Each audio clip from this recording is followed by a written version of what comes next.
KUAM Hagåtña, Guam. You're listening to The Link with Chris and Sabrina on Breeze 93.9. I remember days when we were younger. We used to catch manahawk down along the beach. To Talafofo hills we ride on horseback. So long ago it seems it was a dream. Last night I dreamt I was returning. In my heart called out to you, but I fear you won't be as I left you. I look Queen at my Holland, Duhagu. I remember days when we were wiser, when our world was small enough for dreams. And you have lingered there, my sister, and I no longer can, so it seems. Last night I dreamt I was returning, and my heart called out to you, but I fear you won't be as I left you. I look Queen at my Holland, Duhagu. Change is the strangest thing, it cannot be denied. It can help you find yourself or make you lose your pride. Move with it slowly on the road we go. Please don't hold on to me, we all must go alone.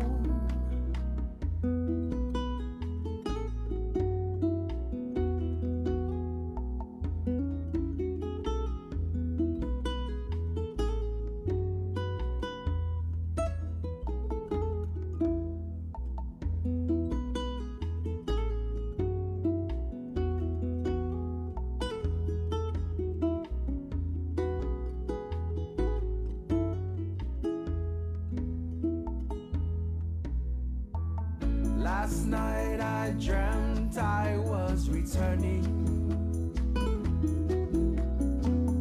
and my heart called out to you, but I fear I am not as I left you. I look Queen at my Holland, Duhagu. I remember days when we were smiling, when we laughed and sang the whole night long. And I will greet you as I find you, with the sharing of a brand new song. Last night I dreamt I was returning, and my heart called out to you, to please accept me as you find me. I look Queen at my Holland, Duhagu.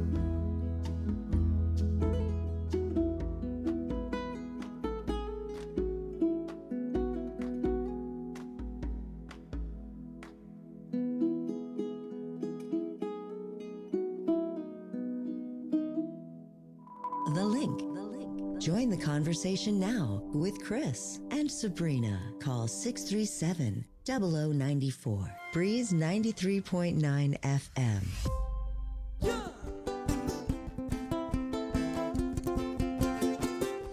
Out on a journey with my ukulele. Yeah, out on a journey looking for my Dana. She's been gone for so long. I'm getting a pain, thinking of moving on. They call me when I'm coming up, putting it. They call me when I'm coming up. They call me when I'm coming up, putting it. They call me when I'm coming up.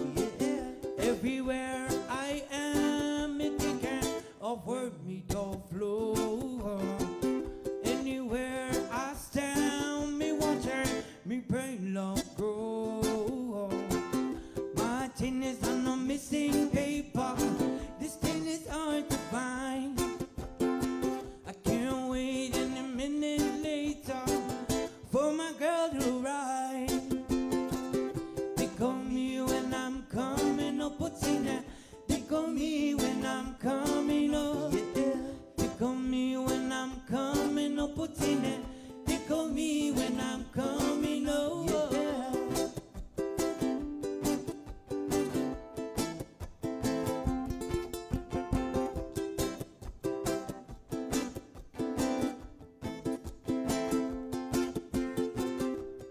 Ooh, yeah. Me finally found ya. Me finally found ya. Ooh, yeah. You finally hit me arm again. Ooh, yeah. Me finally found ya. Me finally found ya. Ooh, yeah. Finally hit me arm again. Well, I ain't leaving, baby. I ain't leaving home. I ain't leaving power till your face gets shown. Make it your hips on my lips on mine. Baby girl, me love you from the time we'll make a story, baby, and let it be told. Thursday to the 8 to the 9 before the years told me to be with you. Yeah, girl, I'll still be with you. So think of me. Think of me when I'm coming up, Putina. Think of me when I'm coming up, yeah. Think of me when I'm coming up, Putina. Think of me when I'm coming up, yeah.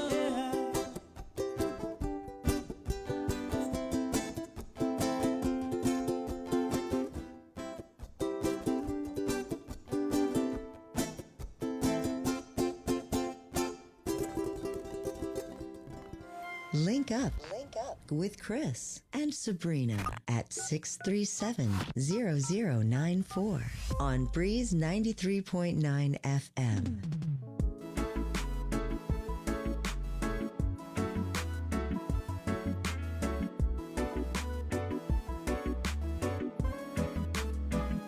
Oh, come on, baby.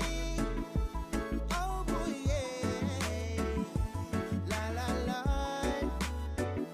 Oh, la, la, la. The summer love is beautiful, but it's not enough to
every time I close my eyes, I think of you.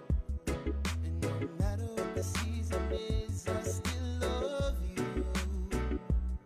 With all my heart, I wanna be with you wherever you are. Yeah. I only think of you on two occasions. That's day and night. I go for broke if I could be with you. Only you can make it right.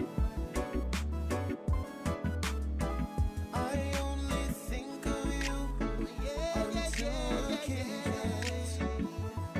That's day and night. I go for broke if I could be with you. Only you can make it right. Oh yeah.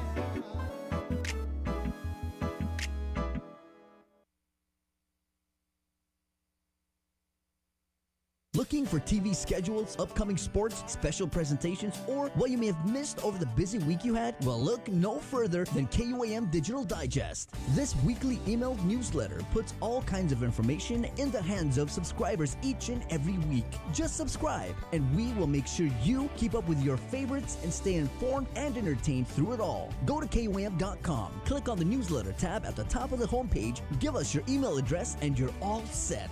Brought to you in digital partnership with King's Restaurant and Ruby Tuesday Guam. It's the KUAM Digital Digest, your weekly guide to the latest information and best entertainment on the stations and platforms of KUAM. The world of television is more exciting than ever. Don't miss a minute of special presentations from NBC on KUAM TV 8 or from CBS on KUAM TV 11. Every month, we'll bring you the fun and excitement of award shows and red carpet moments, special series presentations, and other great network programs. Brought to you locally by King's Restaurant, Ruby Tuesday Guam, and Bud Light Seltzer, giving you more reasons to tune in and turn on. Fall in love with TV again with the best from KUAM Communications. Stay connected through The Link each morning on Breeze 93.9 FM. I'm afraid to lose you.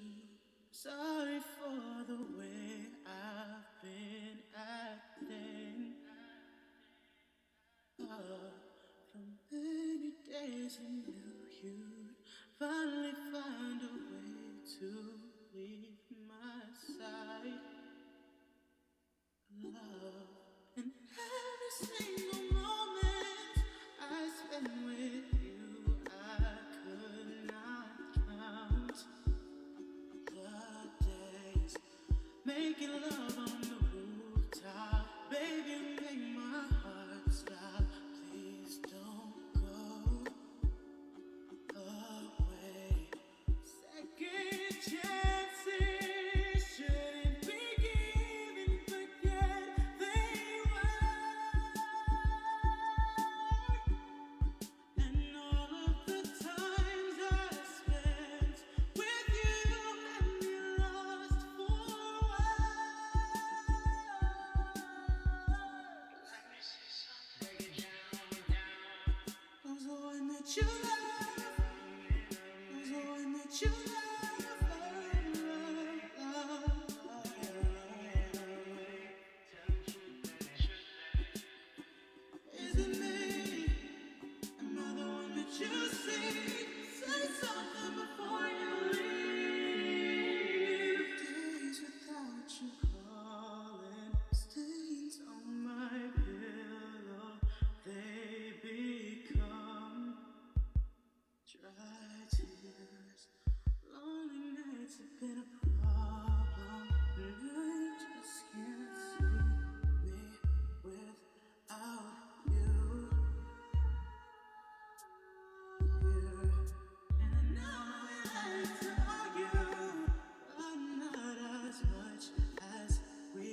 Così uli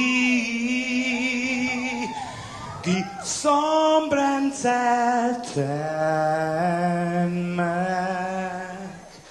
e zu ita saluda antes di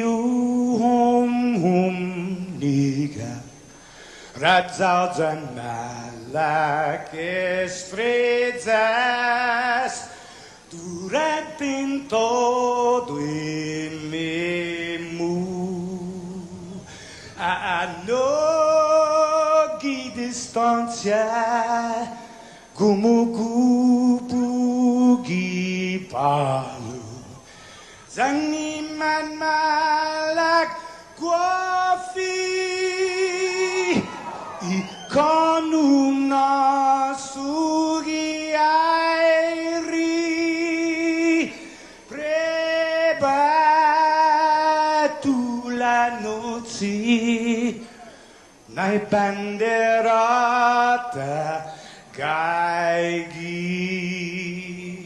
Pues atan fanni bandera kau Esta pagua pumalapa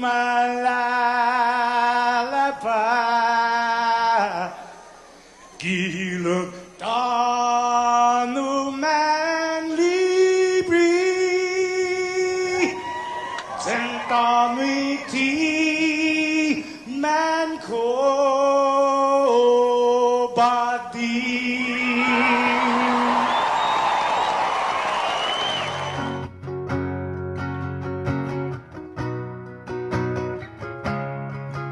Fanogi chamoru Puritanota Kantai matunonya gitoru iluga Paraiona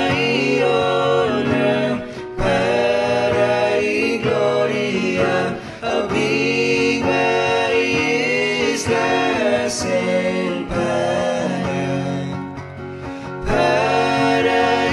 Paraiona, Parai gloria, a viva isla selva.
maisatu Parabaputehi Zandifendi Ihinengi Kultura Lenguahi Airi Hano Zanitano Tamoru yes Zanitano Tamoru yes Ire Shaku la la la la Did I to get into stop that Did I to get into stop that Did I to get into stop that Did I to get into stop that SD who what been my Ihilo Zani Biblia Ibandera Mohan yes Ibandera Mohan yes Ibandera Mohan yes Ibandera Mohan yes Ibandera Mohan yes Ibandera Mohan yes Ibandera Mohan yes Ibandera Mohan yeah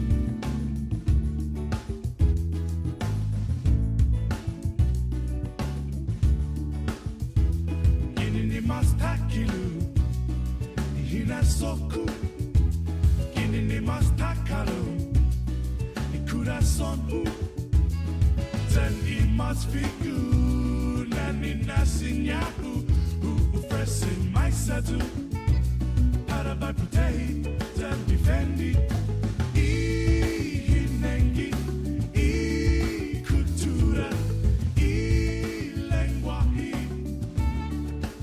Airi Hano Zanitano Tamoru yes Zanitano Tamoru yes Ni ire shaku la la la Did I to get into stop that Did I to get into stop that Did I to get into stop that Did I to get into stop that Yes the who what been my Ihilo Zani Biblia Ibandera Mohan yes Ibandera Mohan yes Ibandera Mohan yes Ibandera Mohan yes Ibandera Mohan yes Ibandera Mohan yes Ibandera Mohan yes Ibandera Mohan yeah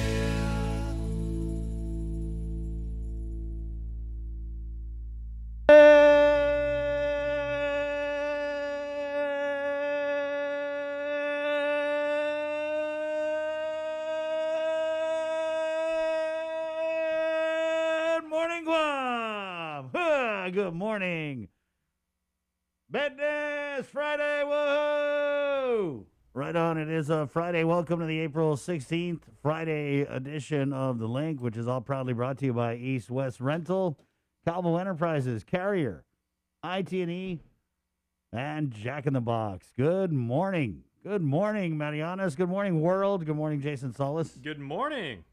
Man, we got people from all over. We say this all the time, but man, we are covering the map today, you guys. We got San Antonio is in the house. Good morning, Texas. Go Spurs, go. I've got Charleston, South Carolina checking in. Orange County, California. And great news because Disneyland is open once more. Man, okay. This just shows how much of a dork I am, right? I remember there have been 2 times in my life, the pandemic is the second one, when Disneyland has actually been closed. And I remember after the 9/11 terrorist attacks, when that happened, one of the big things that, like, you know, the networks were jumping over is they said Disneyland is being evacuated and is closed. I was like, wow, That's big. There you go, if you guys. A lot of people are getting itchy feet to go travel, but many are just waiting for what's going to happen in May with the quarantine rules, right? Especially since they're telling us all to go get vaccinated. I know you guys are doing that because we want to return to normal. Well, what's returning to normal? Summer vacation, right, sir? Yep. And we talked to somebody last year, and forgive me, I forget her name, but she's absolutely wonderful, genuine soul. Remember, she said that she actually had frequent flyer miles saved up so that her and her daughter could go to Disneyland. But she's like, I would like to donate it for people that need it Right. for more Right. pressing matters, like Yeah. like to attend a funeral or for for medical reasons and everything. And she goes, I believe in enough Malik, and I want to take care of my people. Janice Rose Tapasnia Cruz on our Facebook Live feed. Half a day from Norfolk, Virginia. Norfolk. There you go. Kevin Aquino, morning link. Emma Olalia, good morning, and a thumbs up to you too. Okay, the thing about you've been to Virginia Beach, right, Chris? Because you stayed out there for a little while, right? Yeah. I don't know if I could ever really get on board, having lived on Guam as long as I have, with sand that is white. And, they show those beaches in Virginia, like it's the really rolling hills, and, they look like dunes almost. Yeah. I don't know if that could ever be my jam. Bernadette Mesa Santos, buenas y'all, from the historical city of Charleston, South Carolina. Good There she morning. is. Todos Hamzu. Annie P. Bonds, good morning, Annie, from Colleen. Deborah Arbus, OC, Orange County. Yep. Alan Villanueva, San Antonio, Texas. You're right. They're all over, bro. San Antonio. Have you ever been to San I've Antonio? never been to Texas. I never have, but I mean, I heard, I went to the airport of Houston. I had a good steak there. Oh, really? Well, because I heard, Yeah. in San Antonio, the Riverwalk is unbelievable. Right. Speaking of a place where, tourism needs to come back. Right. Sabrina's going to be on leave for Yeah. the next 2 weeks. Well, guys. she's got some business to take care of. Right, In some the, family in the, stuff. Speaking of traveling and everything like that. So she is about to be en route. So we wish our dear friend the very best. Safe travels. Be safe. And we'll be hearing from her because, as if the WhatsApp servers are up, Bree is on the case. It's up. She was already working this morning. Yeah. We got a great big huge show for you guys on a Friday. Our buddy Sean Gumatata is going to come in and just chit chat a little bit. We're getting Dr. Hoa Wen. There was a physicians advisory group meeting last night. I'm pretty sure they were talking about quarantine. He's coming on. Then we're doing Feed Me Fridays with our friends over at King's Restaurant. This is great, guys. Hey, breakfast is on me today, okay? Wow. Big You spender. guys you worked so hard this week that I just want to reward you for your hard work and your contribution to this show. And of course, your benevolence is because we're down one person too. So wow, you're really breaking the bank here. Yeah, I'm just I've factored it in budgetarily. Okay, Bree's gone. Okay, I could treat, but only today with the Kings. And hey, Kings came right out of the gate swinging last week because remember Yeah. they made their beef shank. Yeah, I remember. Still trying to work it out. So Work it off. I wonder, what are they going to surprise us with this morning? What do you think? Has Kings ever had the tagline like Guam's Diner? I don't know, but kind of are. I mean, it's got that diner vibe. You got comfort food. You got local classics. Your breakfast. Yeah. Breakfast game is strong. I mean, okay, You know what's pretty cool too is they have that veggie breakfast skillet. that's good. Right. And you know what? Kings has always been a place. I talked about this last week. Their Kings, salmon fried rice is also Kings was awesome. always a place where Yeah. everybody went at 4 a.m., like when the clubs close. right. Kings has always been a huge place where people go on Wednesday evenings for when the Bible study groups get out and also when the Amway meetings happen.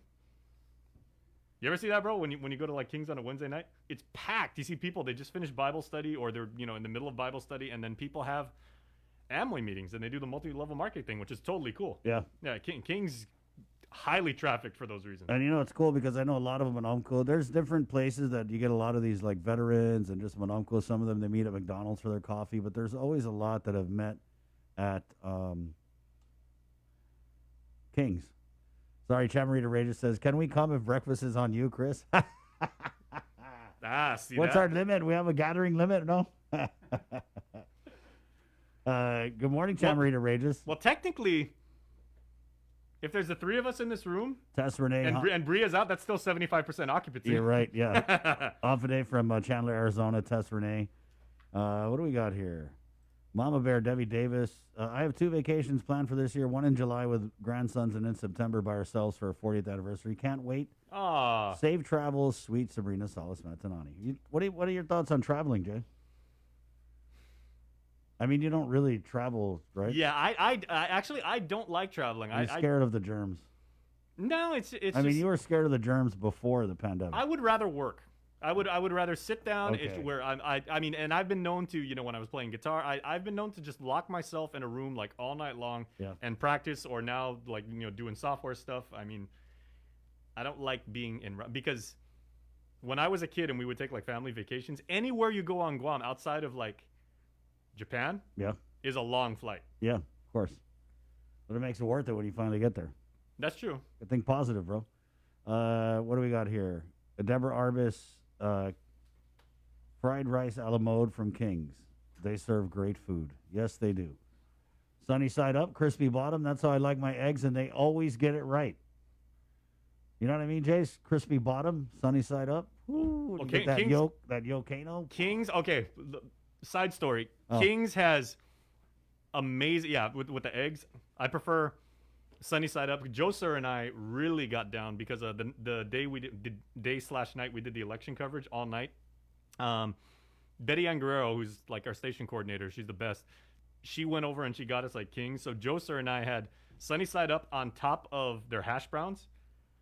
And we just like cut into the yolk and like let it drain all over the hash brown. Oh, Let it man. drain. After 10 straight hours on the air Yeah. talking about elections, that is a great breakfast. That is it, bro. Joe Sir and I were like on cloud 9. And I mean, there's just something about King's and breakfast. You just like go for it.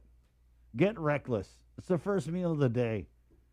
I like to think, yeah, you eat that for breakfast, bacon, hash brown, eggs, and you got all day to work it off. You know what though? They have really good English muffins too. Are you an English muffin guy? Yeah, I like their toast though. That's one thing, Really? guys. King's toast is Yeah. always on point because they butter it. And then They butter wrap it, yeah. yeah. What kind of butter do they use? Because their butter is I think like they want. I want to say they use the whipped one. Yeah, that butter has been very bad. They had to whip it. Butter kind of liked it too. That's what I heard. So back you know to what? With back Bree, to, with Bree not in, can we just bring in Sean real yeah, quick? let's bring in Sean. Sean Gumentata was here. He's our first guest up later on this morning and Yeah. everything. Sean, good morning, bro. Morning, Sean. Hey, good morning, guys. All this talk about food and Kings has got me really, really hungry, and I'm barely through my first cup of coffee this morning, man. Seriously. No, I was gonna say Sean, a longtime KUM anchorman here. Sabrina's partner. I mean, people grew up with like the Bree and Sean show when they were doing primetime for years. And Sean and I have enjoyed many meals over at King's, like over the years. When I first started KUM, like around 99 or so. You know, my wife used to get on my case because I used to take the photographers over to Kings all the time, and I told her if I got the guys something to eat like at Kings, then I was guaranteed my stories would come out pretty darn badass. Yep, during the best. newscast. Maybe that was my problem. Maybe I needed more King's Well, days. and I remember Sean wouldn't even need to. Sean wouldn't even need to order. I've walked over there. I mean, we're like 500 feet away from King's here in Harmon, right? Oh, As yeah. soon as they walk in, hey, Sean, good morning. Loco Moco coming right up. Yep. And I just looked at him. I was like, wow, man. And he's like, no, it's just it's a frequency thing. See, when Mike V was in here doing the link, you can tell I didn't get him Kings because like every shot was like the so-called fat angle, right? Joe Sir got me though. Joe That Sir or knows- it was out of focus. Right, I mean, yeah. I used to get on their case all the time. But you know what? If they got any meal out of it, man, I mean, they were shooting like $1 million, man. Just like all of my colleagues back in the States when I was working. So you can't compare it to a King's lunch to really. And actually, boost yeah. I just had a memory, Sean, because remember when you and I were the only ones in the station for about maybe like a 2-day period right after Super Typhoon Bangsanghwa in 2002? We basically lived off the King Chef salad for a while. But I mean, Oh yeah. it's a salad, but I mean, that's Absolutely. a meal unto Yeah, itself. the Cobb salad's good too. Yeah, the Cobb salad. But the chef Oh, yeah. salad, dude, you've got eggs, you've got bacon, you've got like half a tomato. You know, and especially during that time, we were trying to make stuff stretch just a little bit, right? So Right. to make you take it home, at the time. But you're right, man. That's the biggest, probably the biggest meal on that menu for darn sure. Okay. Well, and They're I sponsoring gotta the say, show, Sean, this correct? early I mean, in the this morning. is gratuitous plugs for Kings No, right this now. is yeah. They advertise. They gave us money. Oh, okay, just Yeah. making sure. Well, I was gonna say, Sean, this early in the morning, and granted, this time of year and everything, I am absolutely shocked and appalled. And, You're coming onto the show. Hey, hold on. This guy, David Pauline Garrettson, on our Facebook live feed, is just always commenting like, shut up and do the news type stuff. He just commented, is this the food channel or the newsroom? Well, Dave, you got to wait. Hey, newsroom got to eat, Dave. Yeah. No, so Sean, I was going to say, I am absolutely blown away, given the time of year it is and everything, that you're not coming onto the KUM News Zoom room wearing some Oakland A's athletic gear of some sort. No hat, no jersey, no Ricky Henderson I think throwback. My wife would have been beating me up if she knew I was on, because when Chris and I were kind of WhatsApping yesterday, she knew I was on the air wearing a Oakland A's shirt. She would lose her mind. Well, you do have the green background. That's so. true.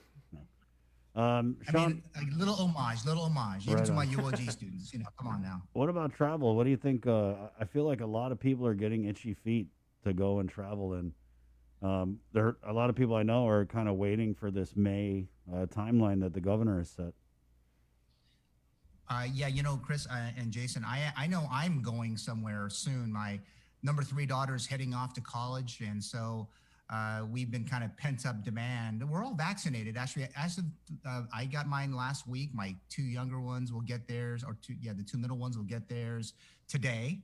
But Trish and I are done, and then we're ready to go. And obviously, stuff in the East Bay and in the Bay Area is pretty shut down right now. But by June 15th, the entire state will be reopened. So there should be a lot of things to do on the tail end of our trip there. Right. And is the factoring in that you have to quarantine or the possibility Yes. of quarantining coming back? Does that factor into like your plans and whether or not? I mean, I know you have to go.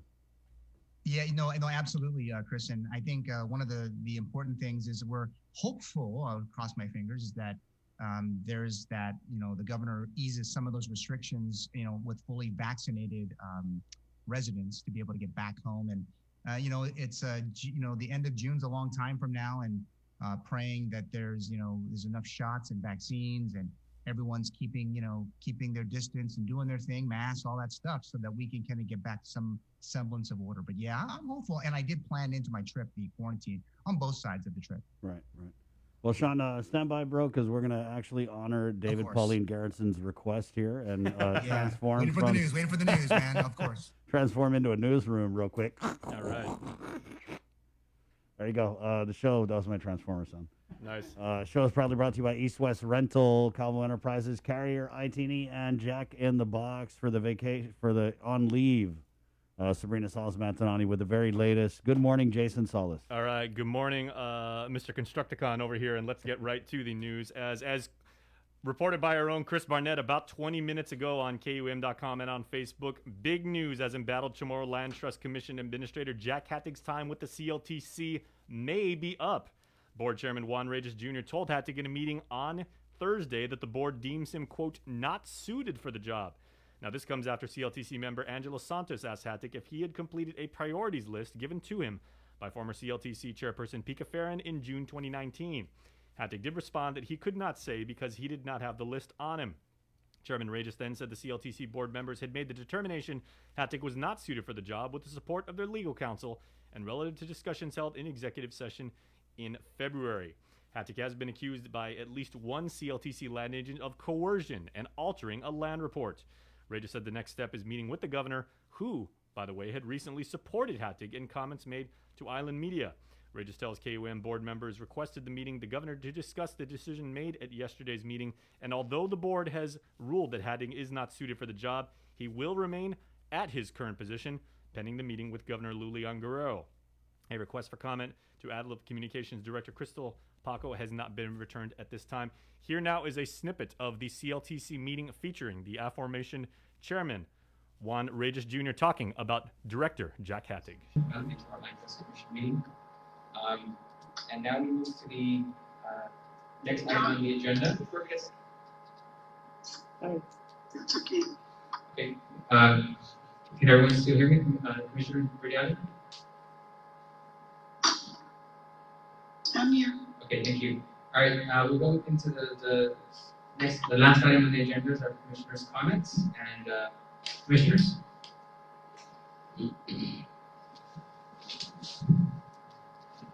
Hi, thank you all for your patience. Thank you for your hard work.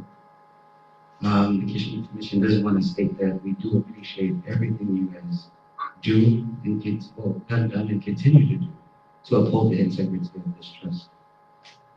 I do have a question for the director. Is on June 6, 2019, or in June 2019, did you receive a priorities list for 2019 for the commission from then Chairwoman Pico? Yes. And with that, sir, how many on this list have you accomplished or been able to accomplish? I'm sorry, I don't have the priorities list in front of me right now, but I know that it was a very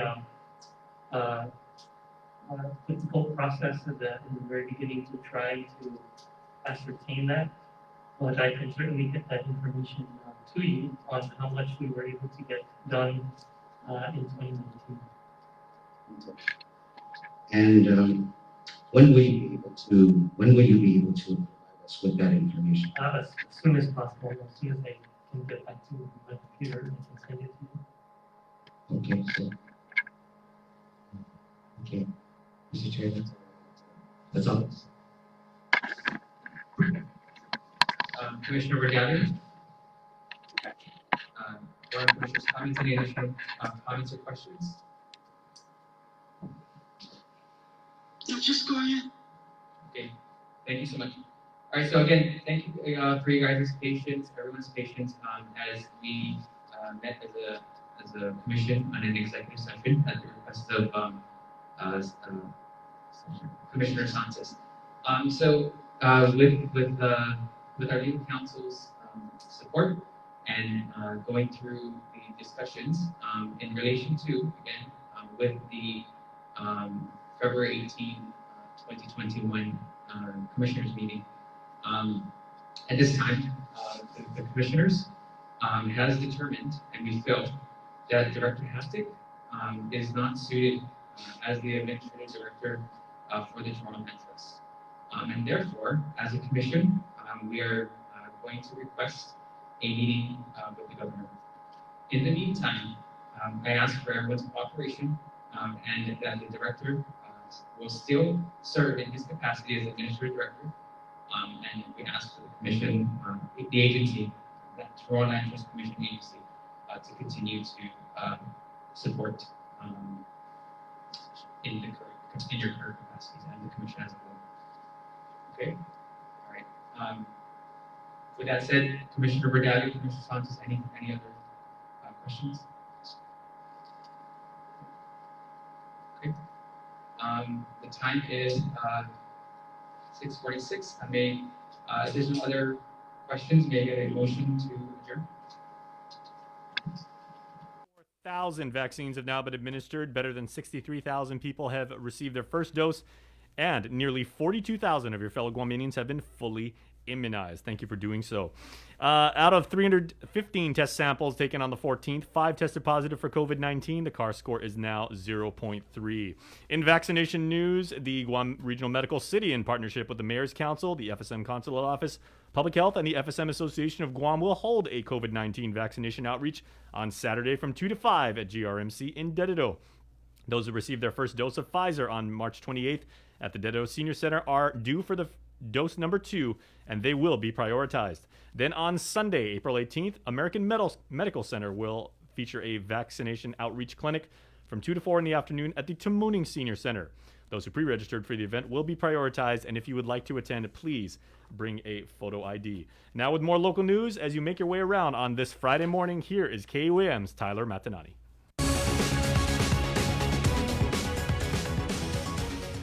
When it's in half a day, Guahan, I'm Tyler Matsanani with your headlines here on The Link. Criminal detectives were activated Thursday afternoon after a dead body was found in Dededo. Adriana Cotero has the story. Our detectives are on scene. We are going to be working through pretty much the afternoon and to the evening hours. This is a death investigation. Crime tape blocked off this stretch of road in Dededo. Shortly before 1:30 p.m., our officers from the Dededo Precinct Command received information of a lifeless man discovered along the shoulder roadway of Swamp Road in Dededo. GPD's Criminal Investigation Division was activated and were on scene searching the area and interviewing residents. Sergeant Powell, we saw a woman walking away from the scene crying, so the family has been contacted then?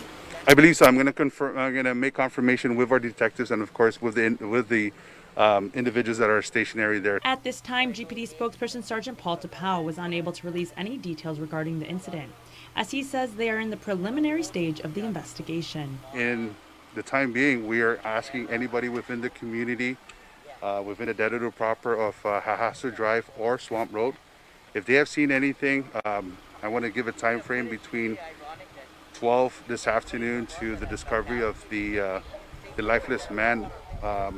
Anything strange happening along Swamp Road or Hahasu, please give us a call at 472-8911, or you can remain completely anonymous by submitting a tip online at guam.crimestoppersweb.com. Tapau says the body was found by a person driving along Swamp Road. This case is ongoing. Reporting for Guam's News Network, I'm Adriana Cotero.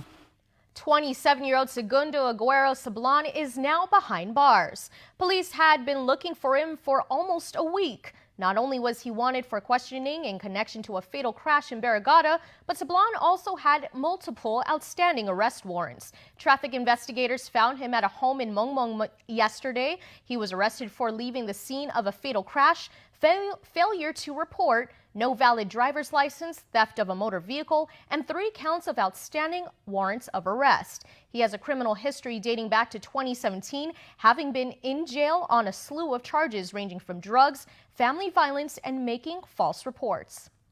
It will be the single largest public project ever by GovGuam. A bill by Senators Joe San Agustin and Tina Muñoz Barnes proposes to spend more than $1 billion for a new healthcare center of excellence. Nestor Lecanto reports. The project calls for the construction of a new Guam Memorial Hospital, a new public health and social services facility, and a new behavioral health and wellness center, all within the same massive complex. The estimated price tag, says co-sponsor Tina Barnes, $1.05 billion.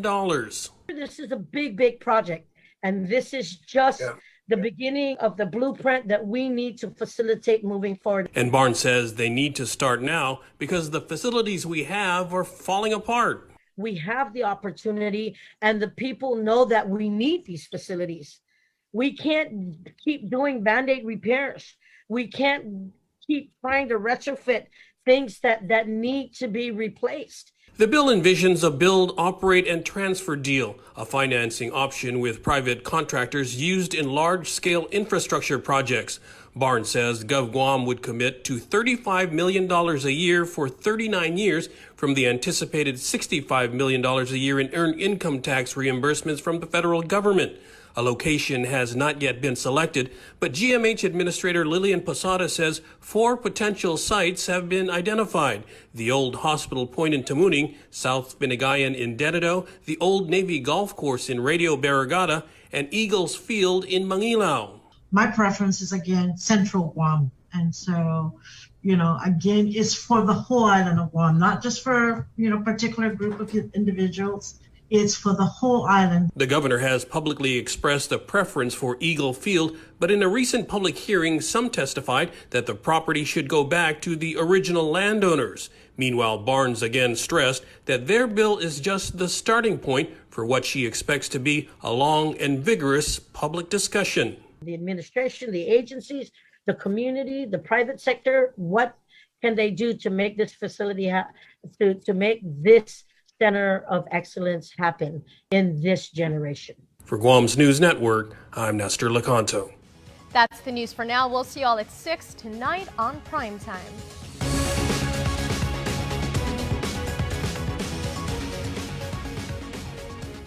And real quickly, final story for this morning update. Nearly $570 million in total unemployment assistance has been paid out as of mid-March. The Labor Department released the latest stats showing $280 million has been paid out in PUA, $253 million in FPUC, and $33.8 million in lost wages assistance. There were about 29,000 claimants, reports our Nestor Lecanto, better than 15,000 of those being female and 13,000 of those being men. The largest group was made up of claimants ages 25 to 54, with a total of 18,128. The majority of the claimants indicated they were employed but with reduced hours. The largest ethnic population was Filipino, with almost 12,000 applicants, followed by Chamorros with more than 9,000 applicants, and Micronesians with 5,000 applicants. For more on what's going on all around Guam, make sure to check out KUAM.com 24/7 or any of our social media profiles at KUAM News. We are going to take a break, but we're coming back with Sean Gumatao. We're going to find out what he's got going on in the podcast world when the link continues right here on KUAM on this Friday morning. Family platter of fried chicken? Check. Tray of red rice? Check. Birthday cake? Check. 1 case of water? Check. 12-pack of beer? Check. 2 cases of Pepsi? Check. When you have a long checklist but are short on time, we got you. Get it delivered by us. Order on the app or website at uno-go.com. Guam on demand. Shoot, I forgot the paper product. Oh wait, UnoGo has that too. KUAM's multi-platform morning show, The Link, just got a little more delicious with Feed Me Fridays. Chris, Sabrina, Jason, and the rest of the morning crew will take some time each Friday to talk food, taste food, and bring you all the latest and greatest in food from King's Restaurants and Ruby Tuesday Guam, old faves, new hits, and everything on the menu in between. It's Feed Me Fridays on The Link. GU Self-Storage, conveniently located near the Harmon McDonald's. We offer affordable rates, online payments, and auto bill pay for your convenience. Plus gate access daily from 6 a.m. to 9 p.m. Call us today at 648-7867 for more information. Get the job done the right way by getting the right stuff at East West Rental Center. With years of experience helping builders, we definitely got what you need. Call 646-1463 or visit us in Upper Tumon. Open Monday to Saturday from 7 a.m. to 5 p.m. and on Sundays from 8 a.m. to 5 p.m.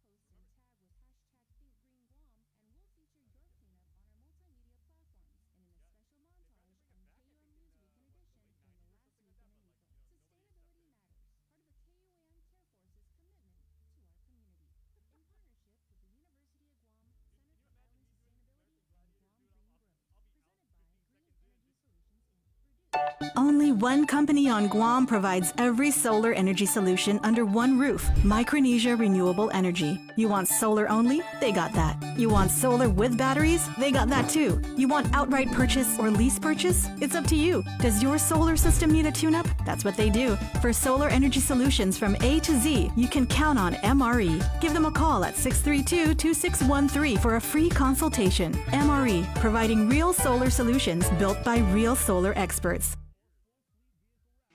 The relationship between Guam and Manila, Philippines is undeniable as we share similar cultural traditions, history, and heritage, with generations of Filipinos calling Guam home. KUAM presents a monthly look at the capital city featuring in-depth and engaging interviews on everything from medical tourism to new business and government leaders. Veteran newscaster Nestor Lecanto delivers Beyond Our Borders. This special program is brought to you by the Bank of Guam and KFC.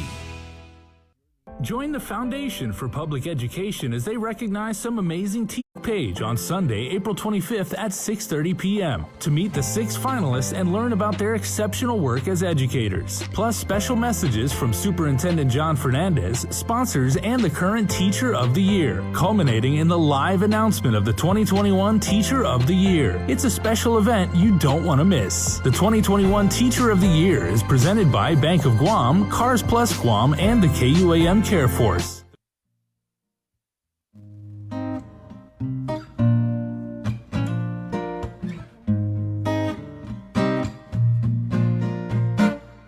Stay in your lane, cause we all have a different path. Don't worry, they all lead to the same place.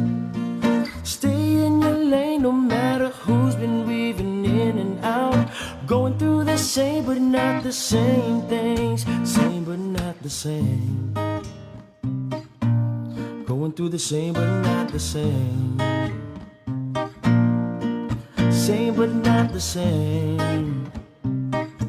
Going through the same, but not the same. Always feeling misunderstood. Am I a have or a have?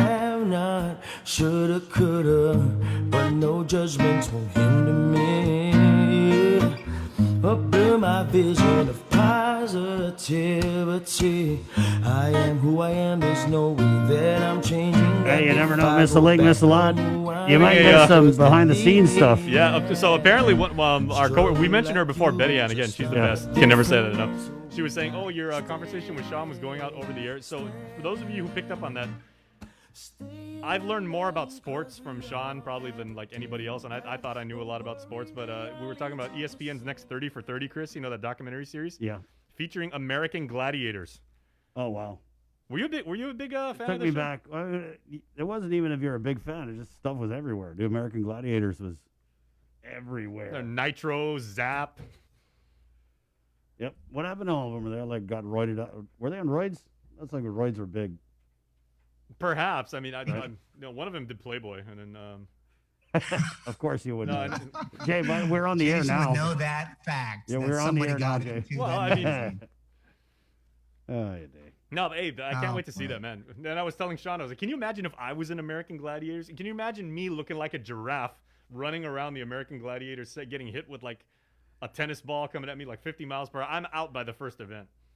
They need to make a Guam version of American Gladiators. Dude, Gotta Guam love, Gladiators. live radio and Yeah. multimedia, man. I tell you. Yeah, they should do a Guam version, but instead of like the Gladiators, it's like Booney Dogs, and you got to, dodge all that. Dodge the drunk guy walking down the sidewalk at 2 a.m. Yeah, and so before they had like Nitro up there with like the air gun and everything. We could just have like Joe Sir perched over there with like the Zoris, and he'd be throwing them at you. I'm telling you, Joe Sir is a sniper when it comes to like throwing those, right? Right, yeah. Joe Sir, the Cinelas. It's probably right up there with my mom, man. My mom was good with that. You know what I really hated? In the 80s, there was a few years where those wooden clogs were in. It was like wooden, and then they had a leather strap over the top with the holes that you can adjust it. Yeah. Yeah, those were in for a few years, and my mom wore them, and whoa, bro. That's like, getting thrown a Zori, a pressed Zori, that's one thing. But those wooden, I think they were Dr. Scott's or something, right? Or Dr. Scholl. I don't know what kind of, right. They're wood, though. I'm thinking Sean is maybe like a lightning bolt Zori kind of guy himself. Yeah.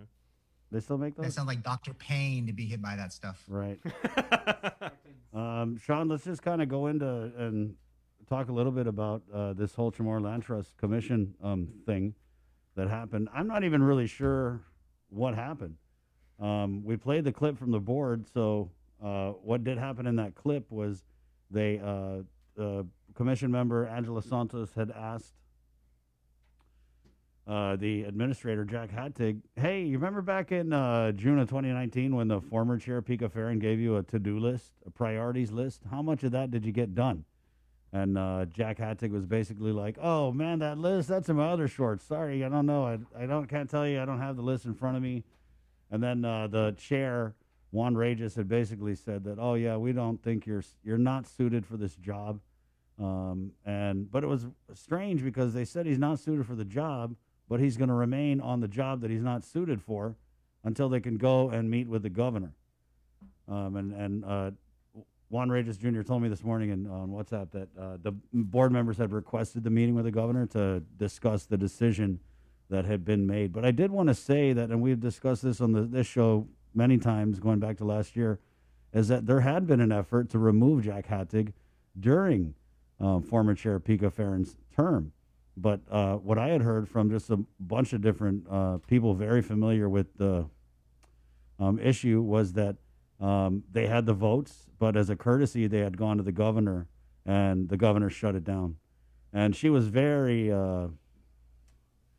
supportive of Jack Hattig in comments she made a couple weeks ago. And this all surfaces around, there was a land agent who had testified before the board and said, hey, Jack coerced me. I felt like he was trying to make me do something that's against the rules and regs, which was the swap. I think it was places in the line or a lease. You can't do swaps, basically. And so this land agent had testified before the board.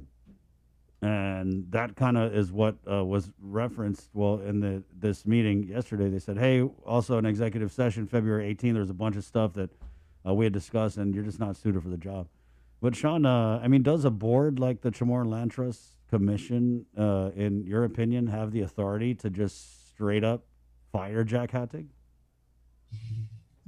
Well, you got to remember, Chris, that both the board and Jack are all appointed by the governor of Guam. And so and they're all tasked with doing the work of not only the CLTC, but also in running the entire, department. Now, it seems reasonable that when a board member asks an appointee, we're able to take care of these issues, and the answer, as you mentioned, the answer might have been in his shorts pocket that's at home, but the idea would be is if you can't answer, there should be concern. Now the governor, I watched that interview with the governor. She has committed her support of him, but at the end of the day, when there's, this is all politics at the end of the day, right? So if when the board's asking, when we think about this whole idea of a game of addition, who is going to win the day or rule the day? Will it be Jack or the board? And that's going to come down to the governor and how she feels. What is this issue enough to make a move? I mean, I saw it over 8 years with Governor Camacho that, when there's a battle of board and appointee, depends. It really does depend on the action of the director and the actions of the board and which will go first, the board or Jack Hattick in this case. Yeah, it's going to be pretty interesting because I think the governor, and I know you remember her comments as well, what she had said was that, I mean, I'm paraphrasing here, is my boy Jack Hattick didn't intentionally break the rules. Right. But to me, that's an acknowledgement that some rules were broken. Right. And remember, the Attorney General's office is part of the entire, call it the dynamic of this whole thing. So if the Attorney General's office is telling either, the chair, this is good or bad, it would stand to reason that there is some kind of legal advice saying this is okay or not okay. But publicly, when it's played out, it does not make, it doesn't make the CLTC look that good. Yeah. But also it reflects negatively on the governor of Guam, who made these appointments, and these types of actions, words, activities are being said in a public arena that really, only spells either one, there's a problem, or just absolute, it's a problem. That's nothing. There's nothing more than that. I'm surprised the governor didn't, and not involve herself more, but this has been going on for it's been like a couple months. Really right. surprised. I mean, but Chris, when you think about what's happening now, you have a pandemic going on. Whether or not the land issues are the most important things happening for her today, but when they bubble up as they have, it would be kind of crazy to ignore what just happened publicly. And obviously, again, it goes back to the board members, and if they'll probably get a chance to speak to her about it if they do, and then a decision can be made. It's just tough for me because we just, we just saved the land trust, right, from extinction. And, heading into that, there was just a lot of scandal with this whole Barrigada Heights thing. There's scandal with people who were allowed to swap places in line. There were scandals with living people transferring their land to other living people, which is, again, a no-no. And so it just seems like this is not even the cherry on top. This is the cherry on top of like 1,000 other cherries. Yeah, Chris, before I left the Camacho administration, one of the last things I was as deputy chief of staff, I actually chaired a CLTC, it was basically a task force to start to look at the development of these lands in the northern part of the island and getting all the agencies together. When the CLTC focuses on those important parts of their mandate, then these types of things they don't come up. As you can tell, it sounds like that is beyond the mandate. And then when the land agent came forward and said there's a little bit of an issue with it, the Attorney General should have spoken up, the Attorney General's office. If not, then I hope Levin's listening, but then you need to remove that Attorney General, because there's no way that if there's a problem that would allow it to continue to go on. Yeah. So it's not just the governor here relative to Jack, but it's also the Attorney General has an assigned Attorney General to that department, and should be advising on the legal matters that are important to advance the CLTC and to benefit the people, not so much one person or one group of people inside the organization. Right. I mean, to be fair, though, the chairman in that clip that we played, he said that the actions they had made were with the support of the legal counsel. We did have the AG on, Sean, and we did ask him about this, and his response basically was like, yeah, that's my assistant AG down there. They know what they're doing. And he had even not defended, but he had said that there was legal grounds that allowed them to discuss these issues in executive session. So he basically stood by his guy too. Yeah, but when it comes down to, you can talk about it, but what is the action that the people of Guam are expecting from both Jack Hattig and the board, especially those who are CLTC recipients? I think at times where they're always thinking about, well, what's it for me? But they're there to serve the people of Guam and nobody else. So do you think that we're going to see a resignation from Jack Hattig? I mean, that would, based on what I heard in that interview just yesterday, if I was a betting man, and I'm not really good at that, but I think with everything that's happening, it might make sense to resign. Right. I think it's either going to go that way or the governor's going to flex a little bit, and we'll see. But Sean, I mean, moving forward, is the working relationship when a board comes out and says, hey, you're not suited for this job, is the working relationship between the board and the administrator, who is now going to remain on the job that he's not suited for, is it beyond repair? You know, it's very hard to get people to volunteer to serve on boards already, with the sheer amount of boards and commissions, to go down to the legislature and take a lot of scrutiny about being on these organizations. So it's either he walks away and, finds another, maybe this is politics, right? Any other lift somewhere else in the administration, right. Or the board goes, and with the board, when they go, you have a vacancy, and then also politically, you lose confidence in your, who appointed you. And that's not a good thing for the administration today. Right on. Hey, it's 7:09. We're going to take a quick break, come back with more. Sean, I wanted to catch up with you on your podcast that you got. That's it. That's all. So that's what's coming up here next on The Link. Good morning. GU Self-Storage. Get the job done the right way by getting the right stuff at East West Rental Center. With years of experience helping builders, we definitely got what you need. Call 646-1463 or visit us in Upper Tumon. Open Monday to Saturday from 7 a.m. to 5 p.m. and on Sundays from 8 a.m. to 5 p.m.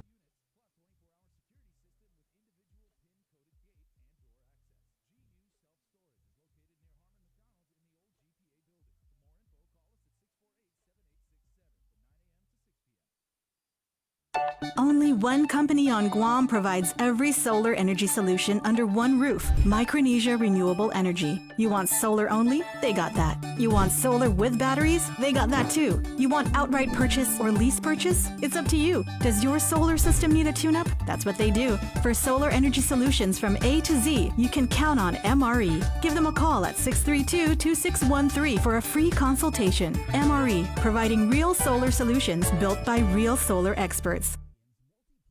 Uno Go, delivering meals from your favorite restaurants and more, including delivering sodas and adult beverages from the Bottle Shack. Visit uno-go.com or download the app today. Also follow them on Instagram and Facebook.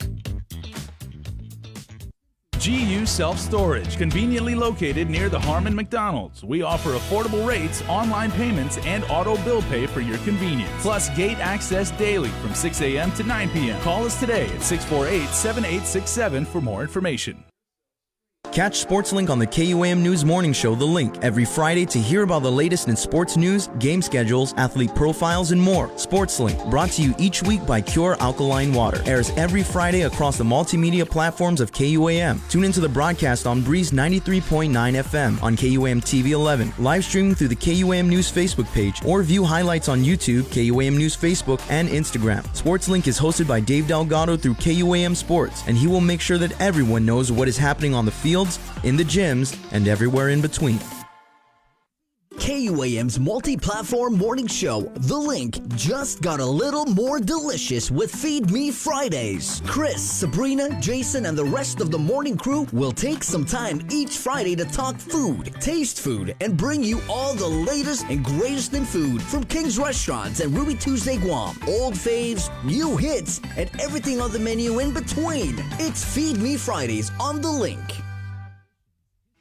The relationship between Guam and Manila, Philippines is undeniable as we share similar cultural traditions, history, and heritage, with generations of Filipinos calling Guam home. KUAM presents a monthly look at the capital city featuring in-depth and engaging interviews on everything from medical tourism to new business and government leaders. Veteran newscaster Nestor Lecanto delivers Beyond Our Borders. This special program is brought to you by the Bank of Guam and KFC.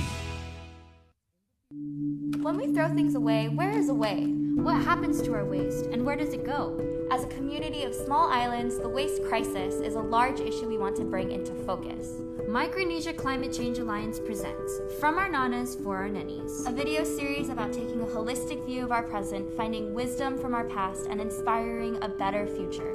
Airing every week during Earth Month, brought to you by Humanities Guahan and the National Endowment for the Humanities.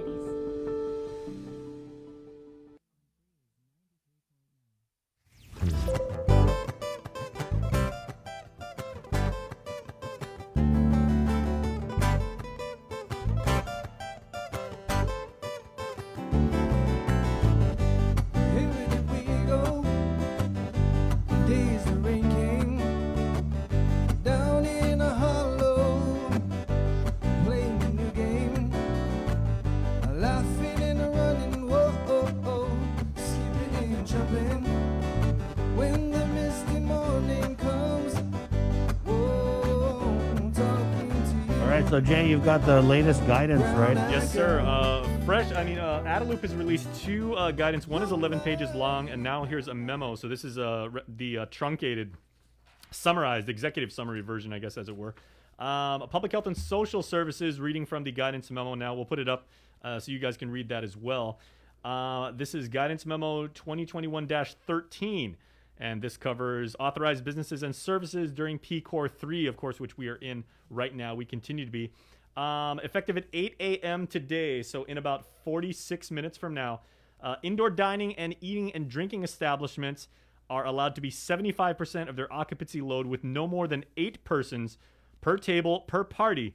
And each party has to be at least 6 feet away from the other party. That's nothing new, Chris, because we knew that before. And even Adelup was saying, can we make sure to differentiate that bars and taverns still 50%, but restaurants and places, eateries are 75%. Movie theaters, along with theater food concession operations, may also operate at 75% of their occupancy load. We'll bring in Sean for his perspective on this. Organized sports, non-contact, and contact training and competition is authorized, but not limited to. The total number of people shall be limited to no more than 50% occupancy, which includes no more than 50 spectators in total, regardless of team affiliation, if held indoors. Number of participants is limited to no more than 50 people with no more than 50 spectators, if held outdoors. So that's kind of either way. All athletes must wear face masks when not actively participating. So if you're like me and you're riding the bench, you have to wear a face mask. And also if you are an instructor, an employee, or parent, you must wear face masks of all time. Sean, I want to bring you in for this perspective on this real quick, because you are a parent of many athletes. You said your children have played soccer. You've also been a coach for soccer. You've been a wrestling official and everything. Kind of like your thoughts on somewhat of resuming active sports competition. Yeah, when you look at the direction from the Department of Public Health, it's a saving grace for girls soccer, obviously, because it was considered the most medium contact sport of the ones that were out there. So I think it also opened the door for basketball as well. There was some legitimate arguments from the IAAG relative to paddling, because you're so close to people, because then you definitely can't distance in a canoe. Right. But in terms of allowing it to happen, it's a huge deal, because it is showing a little bit more confidence that that they're taking the controls, that they're implementing their controls. You've seen a lot of cameras at all these events. So it's a big deal for interscholastic sports. It really is. As a sports parent and everything, how confident are you in, your son plays soccer right now for Notre Dame and everything. Like, have you any trepidation on, when you go out there and either take an active part in coaching or just watching as a concerned dad? No, I'm very confident. I mean, my kids have got their first shots of the vaccination. So my senior daughter, who plays for Notre Dame, I mean, obviously, when you think of the legacy that the Royals have on the soccer pitch, that they're now able to actually get out there and defend their championship from 2 years ago.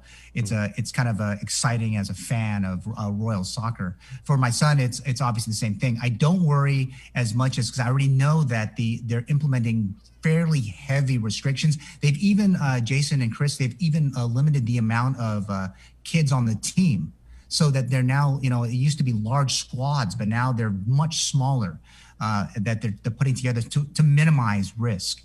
So there was a concerted effort, at least in terms of some of these teams, to make smaller rosters, to make these things a little bit safer for the kids to get back to some kind of normal relative to interscholastic sports. What's up with wrestling, Sean? When would that normally be now?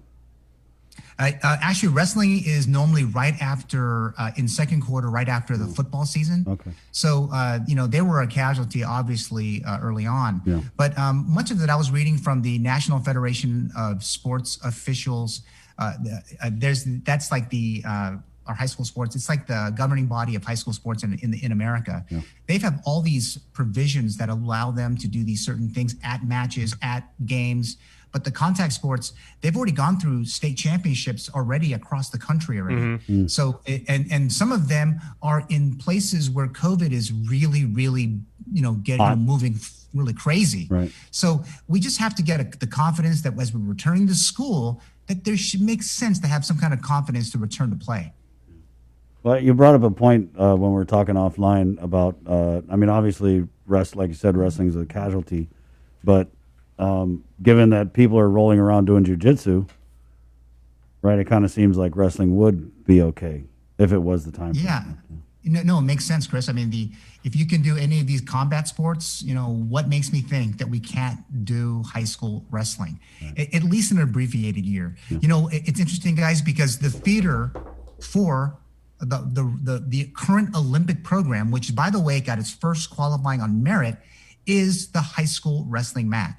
As is the World Cup qualifiers, the feeder is the high school girls and boys soccer teams and events. I mean, we don't have to look far, even for basketball, who's on their way to qualify for the World Championships. They have to go, and they're using guys who are using high school sports as that platform. So, I've been really critical of both the ESA Sports League and IAAG. But they're overthinking, kind of like there's other places that can show you the way, right. Present those to public health, and let's get them back on the field in some way, shape, or form. Do you think that is maybe part of it? Because it does seem a little strenuous, and I can see why, the relationship between the IAAG, ISA, and the administration. Do you think that these bodies, and I know we had John Fernandez on, and he said that, they're working with Lieutenant Governor, but do you think these bodies understand that pleading their case like that, it is what it is, that you would even have to plead the case, but that it would involve, hey, they're doing it over here, here's how they did it, maybe come up with a localized plan? Because sometimes we hear from public health that these, and not just with the sports people, but with the businesses, they're really like raising the alarm, but not doing their part to submit the plans for public health to review. Yeah, my take, Chris, is, and I said this on my podcast, thanks for plugging it again, but the idea is that you have to get in the room with the administration. They got to get into the room with public health. And they just can't do it one time and say, okay, I'll check you in by 5 weeks. That's absolutely insanity. If you want to play, if you want to represent the kids of Guam better, then you got to get your butts into a room and talk it out and make sure that you execute your plan. And then it's not just submitting the plan, right? It's about, okay, every week I'll give you an update. Can we regroup?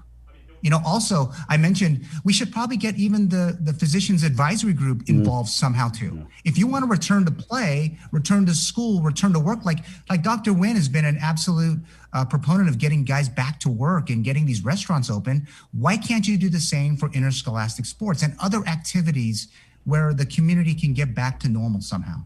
Sean, let's talk about that podcast. So I know we had briefly just mentioned a few weeks back that we got some big things cooking with our KUAM podcast network, but you've got that's it, that's all, and it is there like a subject, Sean, or is it just whatever's on your mind? That's a great question. I actually like this one I did this week. It's on the Jones Act. And the person who, and I'll just tell him now because he's sleeping. I don't think he's ready for school yet. But my son actually said, Dad, can you do a podcast on the Jones Act? So I'm not sure if this has to do anything with Notre Dame and their education thing, but it's just ideas that come up, and and looking at different issues of the day. So I've had, everything from talking about COVID, high school sports, Cookie Gate that we talked at length on this program about. Right. But it just, kind of depends. And, we spend time looking at the issues and then trying to find a way to talk about it in a different way than we would get from, say, they can listen to you guys and get plenty of insight. They can read the newspapers, they can read other places, but I try to offer a different perspective on the issues and just bringing back my journalism background and of course government service to the fold. Also, my college students, Chris, over at UOG, they are I know they're listening because they give me ideas too. Right on. Well, there you go. It's a grown-up podcast, guys. It's great news content. Actually, like you said, he talks about issues of the day, and if there's anything that I support a lot, it's talking about the issues of the day. Sean, thanks for popping in. And real quick, I just wanted to add, as Sean was alluding to at least two of his kids currently playing for ND, as our Dave Delgado reported, ND this year seeking its 5th straight girls soccer championship, which is insane. Also, of course, we said the other day, GW, of course, won the girls volleyball indoor championship. That is head coach Bobby Canacha's 13th overall championship for the purple and gold.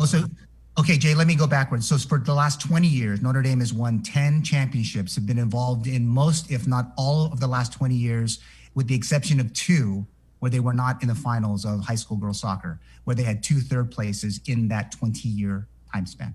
Okay, well, what is a level above dynasty? When everybody says dynasty is like the ultimate peak. Well, That's you could say they're royalty. Yeah.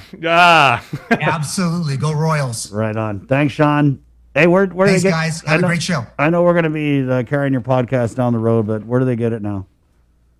You can get it on any place that you can listen to podcasts. So Google Podcasts. It's on Spotify, Pandora. It's on iHeartRadio. It's on Apple Podcasts, Stitcher. If I didn't say that already. So just if wherever you listen to your podcast, check it out. Just search either That's It, That's All, or Sean Gumatata. Right on. We're going to throw it in the comments too, so people can subscribe right now and check out some of your really cool content, Sean. I hope so. Thanks, guys, for pushing it out, and thanks again for the support. But by the way, I do listen to the show. So when I listen and there's some things I can add, I add it right to the podcast. Right, and I see that on your Twitter, Sean. Keep your phone handy because Sabrina's on leave for the next couple of weeks. So. If you guys need me, you guys know where to find me. Might need you to come in and do news. Oh, no. Hey, Jason's doing a good job. He's doing it. He's all right. He's all right. He's all right. There you go. Sean Gumatata.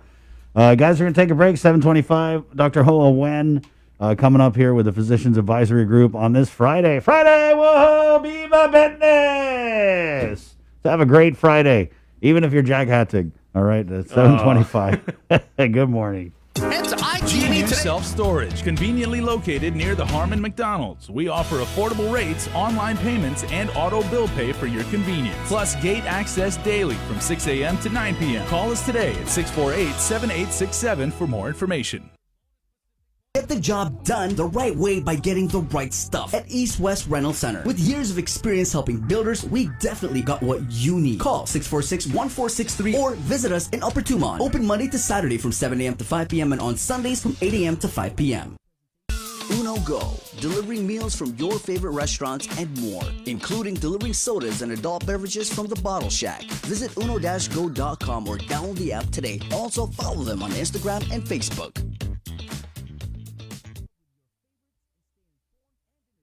Only one company on Guam provides every solar energy solution under one roof. Micronesia Renewable Energy. You want solar only? They got that. You want solar with batteries? They got that too. You want outright purchase or lease purchase? It's up to you. Does your solar system need a tune-up? That's what they do. For solar energy solutions from A to Z, you can count on MRE. Give them a call at 632-2613 for a free consultation. MRE, providing real solar solutions built by real solar experts.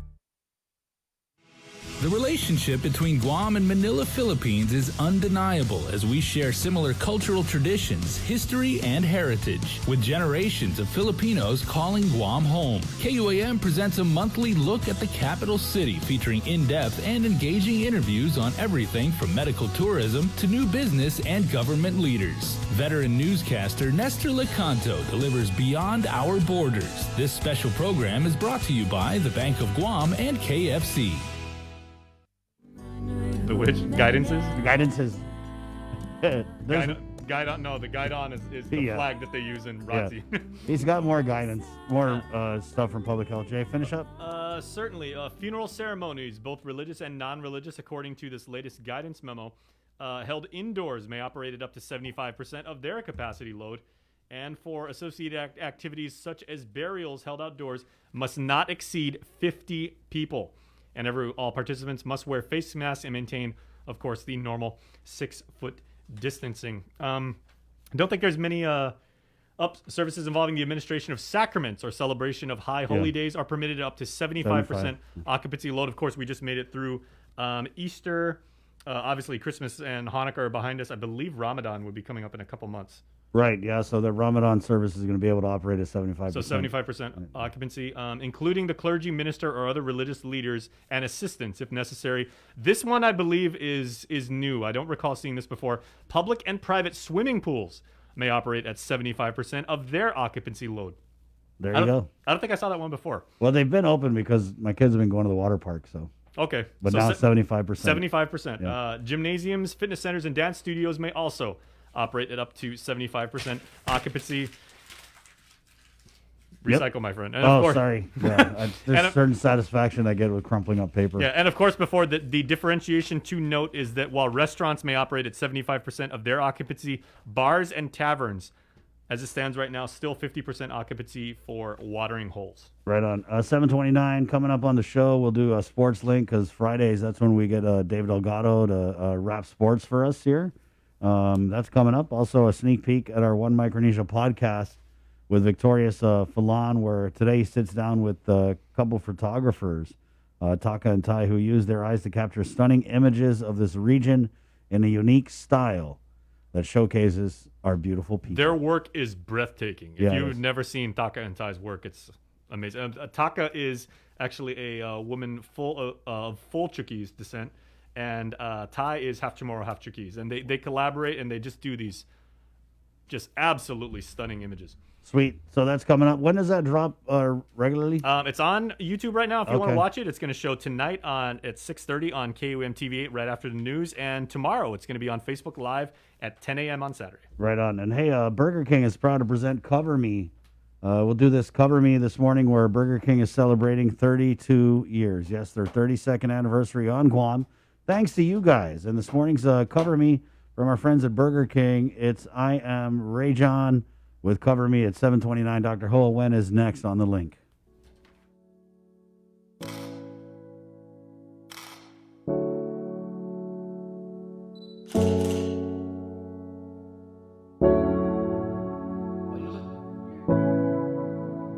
So sad. Can you smile?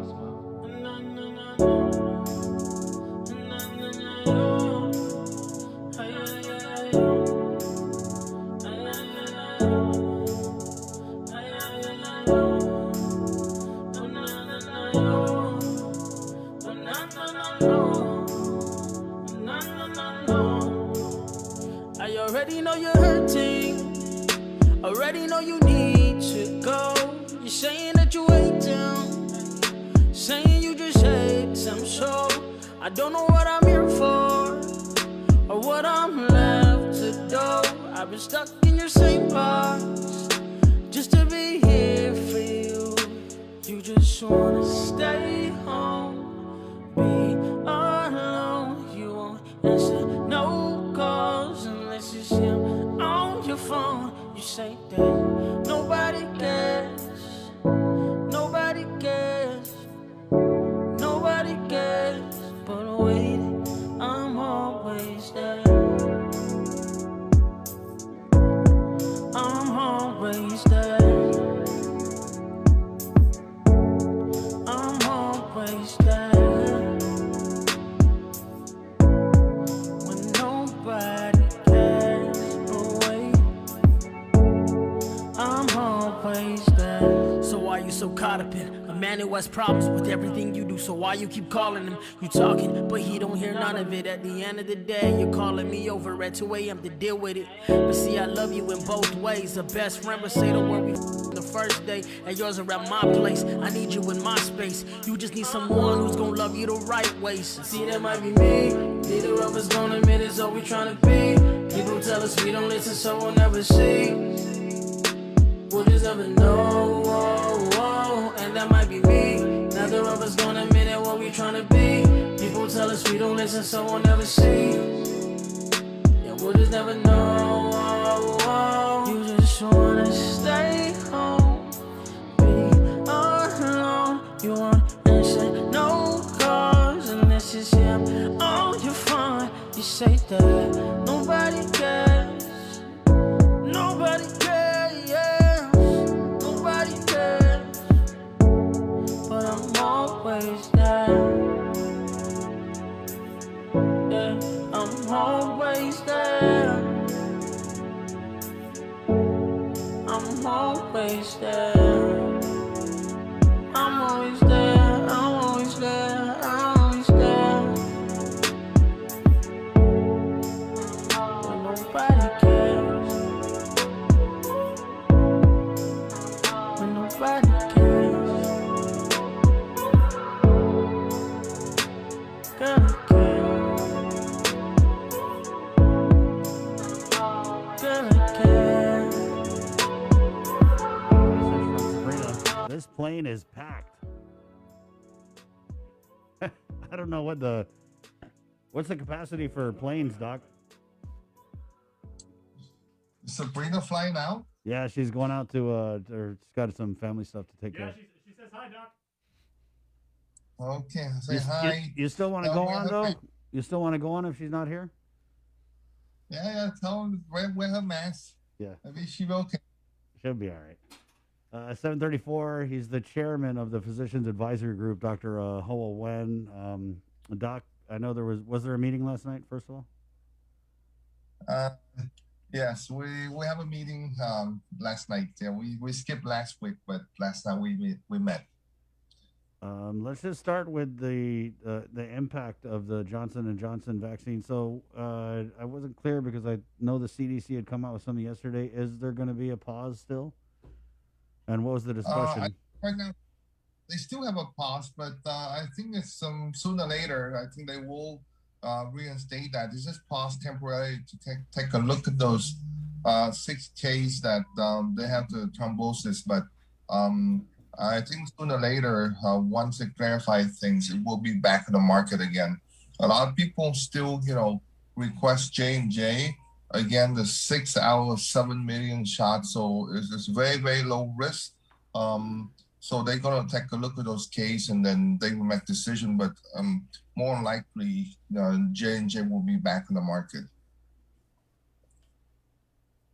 So what did you guys talk about last night with the J&J and the Pat the Half? What did the doctors on the PAG have to say about how this will affect our marching down this Pat the Half?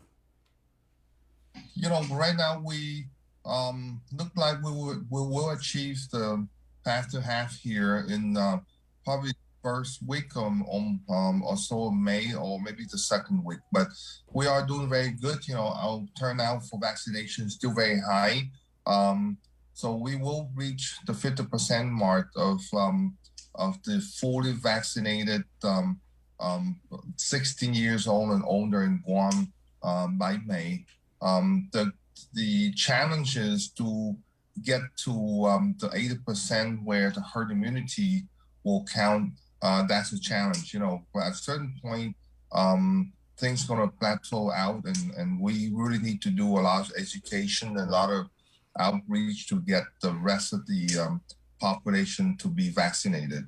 That's the only way that we can go back to some type of normalcy, hopefully by July or August or so. So we have to think of some type of strategy to get people, the rest of people to get on board to get vaccinated. So again, 50% is easy to achieve. 80% is quite a bit the challenge. Like I said, we had to kind of reach out to people, just like going out to the industry, go out to the place where they work to offer the vaccine, rather than just having one place. So there's a lot of things we need to do somewhat different in order to get that 80% mark. Right. So what are some of the ideas that you guys have to reach those people? If we hit the 50 and we plateau, I mean, that's a whole lot of people out there that we got to reach out to. We reach out to the student, because remember 16 to 17, are eligible now to get vaccinated with the Pfizer. Public health, when you go to school to get vaccinated, I think the private school will come up next. And to go out to the industry to get vaccinated, go out to the company. So those are the stuff that we really have to do some extra work in order to get to 80%. People during the daytime, sometimes they have to work, so it's kind of hard for people to kind of get off the work schedule and go vaccinated. So we had to make it more convenient and more accessible for them to get vaccinated, so we can reach that goal. Again, there's some few people out there that still kind of reluctant to get vaccinated, so we had to kind of make some education part to ensure them that the vaccine is safe and also very effective on what they use to what they're out there for. Again, this is a lot of stuff. We had to discuss that with public health, to try to get the shot out there past the 50% mark. 50% easy. We will reach that. Easy, 50%. That's easy money. So you're saying, basically you're saying, Doc, we need to do the vaccinations. We need to do them at night. We need to do them on the weekends. We need to go out to industry specific areas like what we're doing with GHRA. Yes, and that's the key to get the vaccine out there. Again, when UOG is great, they do a wonderful job to guard to this point. But again, we have to go beyond that to reach out to 80%. I tell you, we have, I think 4 in the hospital right now.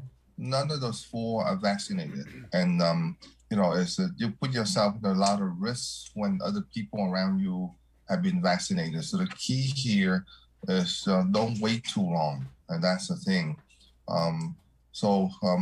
Get yourself vaccinated and protect yourself, your family, and your co-worker at work. And the message again, the second one that we have to put out to people and remind them is that we've been over a year now about pandemic, and people should know that if they feel sick, they need to go get tested. And they all should know by now that it doesn't cost anything if you feel sick and go get tested, because if you attend party or attend function and all type of stuff, the family gathering, you put your family, your co-worker, and everybody at risk if you feel sick and you still attend those things. That's the feel positive in the community at this point is it's really about gathering and function. So we need to kind of refresh people memory again that if you feel sick, stay home. Don't go to the party. Don't go to this function, because those people that attend this party and function are part of your family, are part of your friend, part of your colleague. So respect them and stay home and go get tested. Well, there you you can go. miss a party. Yeah, no problem. Yeah, there's plenty of parties coming up, guys, down the road. You miss one, yeah, there's always going to be more. It's in our blood. Doc, Yeah. so 4 hospitalizations. None of the 4 in the hospital have got the vaccine. When you get patients maybe who do sick visits or whatever visits to the clinic, and you talk to them about, hey, have you got the vaccine? They say no. What are the reasons that you're hearing? You know, so one of the reasons they still have access to the vaccine, they still have to work, and they need to find time to get the vaccine. That's probably the major reason why people do not get the vaccine at this point. You know, but very few that's still thinking of a vaccine because of the side effect. And I tell you, talk to your physician. You know, 90% of the people that have any type of thought about not getting the vaccine, when we talk to them, they end up getting the vaccine because there's a lot of misconception out there that you need to be clarified by a physician or by a provider in order for the patient to feel comfortable. So if I encourage that if you have a concern of the vaccine, talk to your provider and they try to answer your question for you. And if you don't want the vaccine, then that's your right. You know, but talk to provider to try to get an answer on those questions you have about the vaccine. What about the latest set of guidance that came out from public health relative to increasing capacity limits to 75% for restaurants, I believe retail outlets, churches, but only 50% for the bars and the taverns? I think that's very reasonable, Chris. I think people, we had a lot of people now vaccinated. The cost was still low. So I think business have to go back to their normalcy somehow. And I think 75% is still very safe number that we can put out. Again, we still monitor any, the positive rate and any type of cluster that we have in the community. Hopefully we won't see any. The only we about a week or so more out of the Easter weekend. So so far the cost goes still low. So far so good. So I think 75% still good. The bar, I think 50% right now is very acceptable. But again, we continue to monitor that and continue to monitor the hospitalization, right? 4 in the hospital, and you just think about it, and we have a very low positive rate in the community, but you have 4 in the hospital. So you still have to really watch the hospitalization to make sure it doesn't go up any higher. For those people in the hospital, they are sick, so it doesn't matter if you have 100 positive in the community, but we have 0 hospitalization. That's count a lot, but you have just 2 or 3 positive in the community and you have 4 in the hospital. That's something we have to be concerned about. Doc, we talked about the Johnson vaccine pause and its impact, if any, on the march to the path to half. What about quarantine? That's the other part of that equation, right? Is if we complete this path to half, we're supposed to see a change in quarantine protocols on May 1st. What's it looking like? Yeah, I mean that's the part where we had to recommend to the governor that is when we get to 50% mark, we most likely have to follow the CDC guideline of people that are fully vaccinated then come in without quarantine. The question is to do a rapid test at the airport as the last step for them to go home without no quarantine. If you're fully vaccinated, that means that you get your 1 shot of J&J or you get the 2 shot of Moderna and Pfizer, and that 2 weeks after that, that's you consider fully vaccinated. Then you can probably do a test and go straight home without no quarantine. That's something that when we get to 50%, that's a doable thing. I think that we can follow that. People that are unvaccinated, they still take a lot of risks our island for them to come in. Again, right now it's about 46 or 47% of the people that turn positive is in the Q factor, so it's almost half. So the question of if you are not vaccinated, you still have a pretty high risk of bringing the virus into the community. So yeah, I would say that those people that are unvaccinated, they still need to be quarantined for 5-6 days and get tested before you can be in a home quarantine. We have to do that, but again, even we change the quarantine guideline, we still have to monitor the positive rate in the community and also the hospitalization, because if the hospitalization start to go up again, then you might have to rethink of what you do at that time. Is that safe for the community or not? Right. Again, there's a lot of factors out there. People are sick. You have to get tested and don't mingle with other people. This is where respect for your friend, your family, your colleagues play a big part of it. So keep reminding people to do that. Right. Doc, I wanted to ask, because you said May 1st, in a perfect world, if everything goes the way it's supposed to go, that fully vaccinated travelers coming into Guam will be able to avail of the CDC guidance, which says that fully vaccinated travelers don't have to quarantine. But you have also said on the show that there are issues with compiling a reliable database of who's actually been fully vaccinated. So I don't know if I messed up, Doc, and I know you said don't laminate our vaccination card, but I laminated my vaccination card. So is this still legit or what? Because I want to travel this year. I want to go see my brother and sister.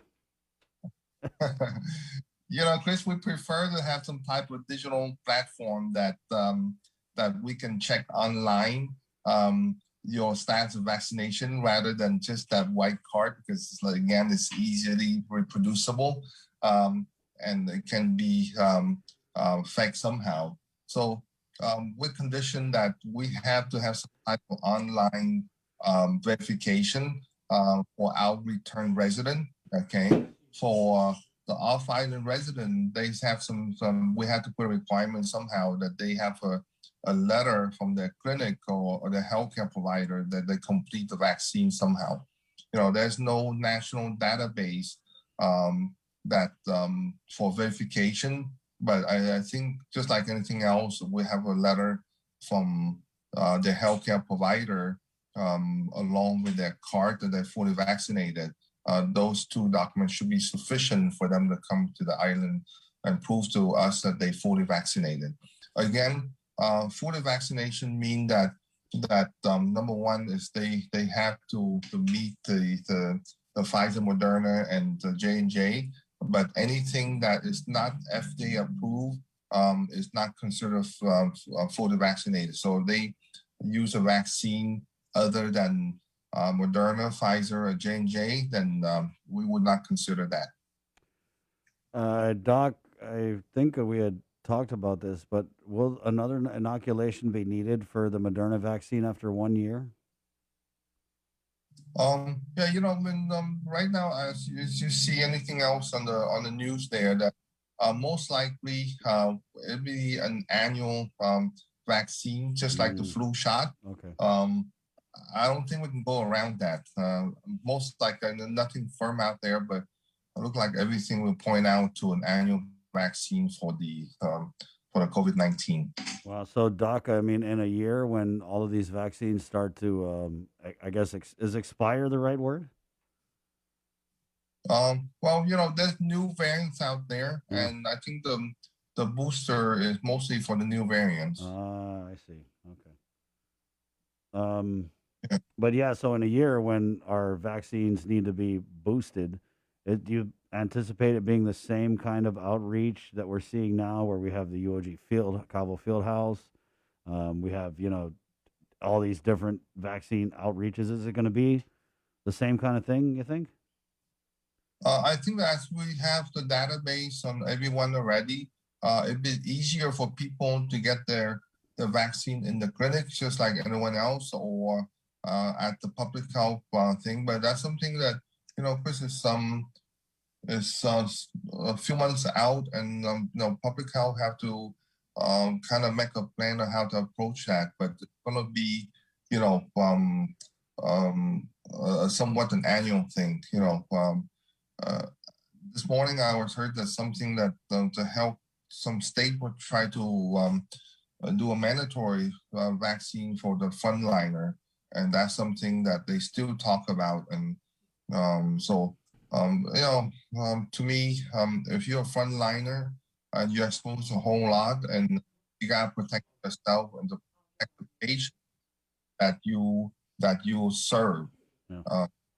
That's something that they are trying to debate for.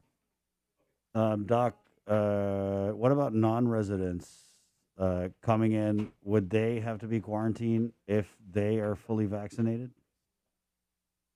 Yeah, if a non-resident come in, unless they vaccinate with an FDA-approved vaccine, yeah, they still have to be quarantined. We not talk about tourists. We're not talking about anything. We just treat everyone the same at this point, Chris, for our island to be safe. Yeah. So any guideline coming out will be overall for everybody at this point. I don't think we expect the tourists to come in probably sometime at the end of the year or late summer. So at this point, the only way the tourists can come if we can prove that our CAR scores remain low and our island be protected by vaccination on our people to make sure that we somewhat reach the herd immunity.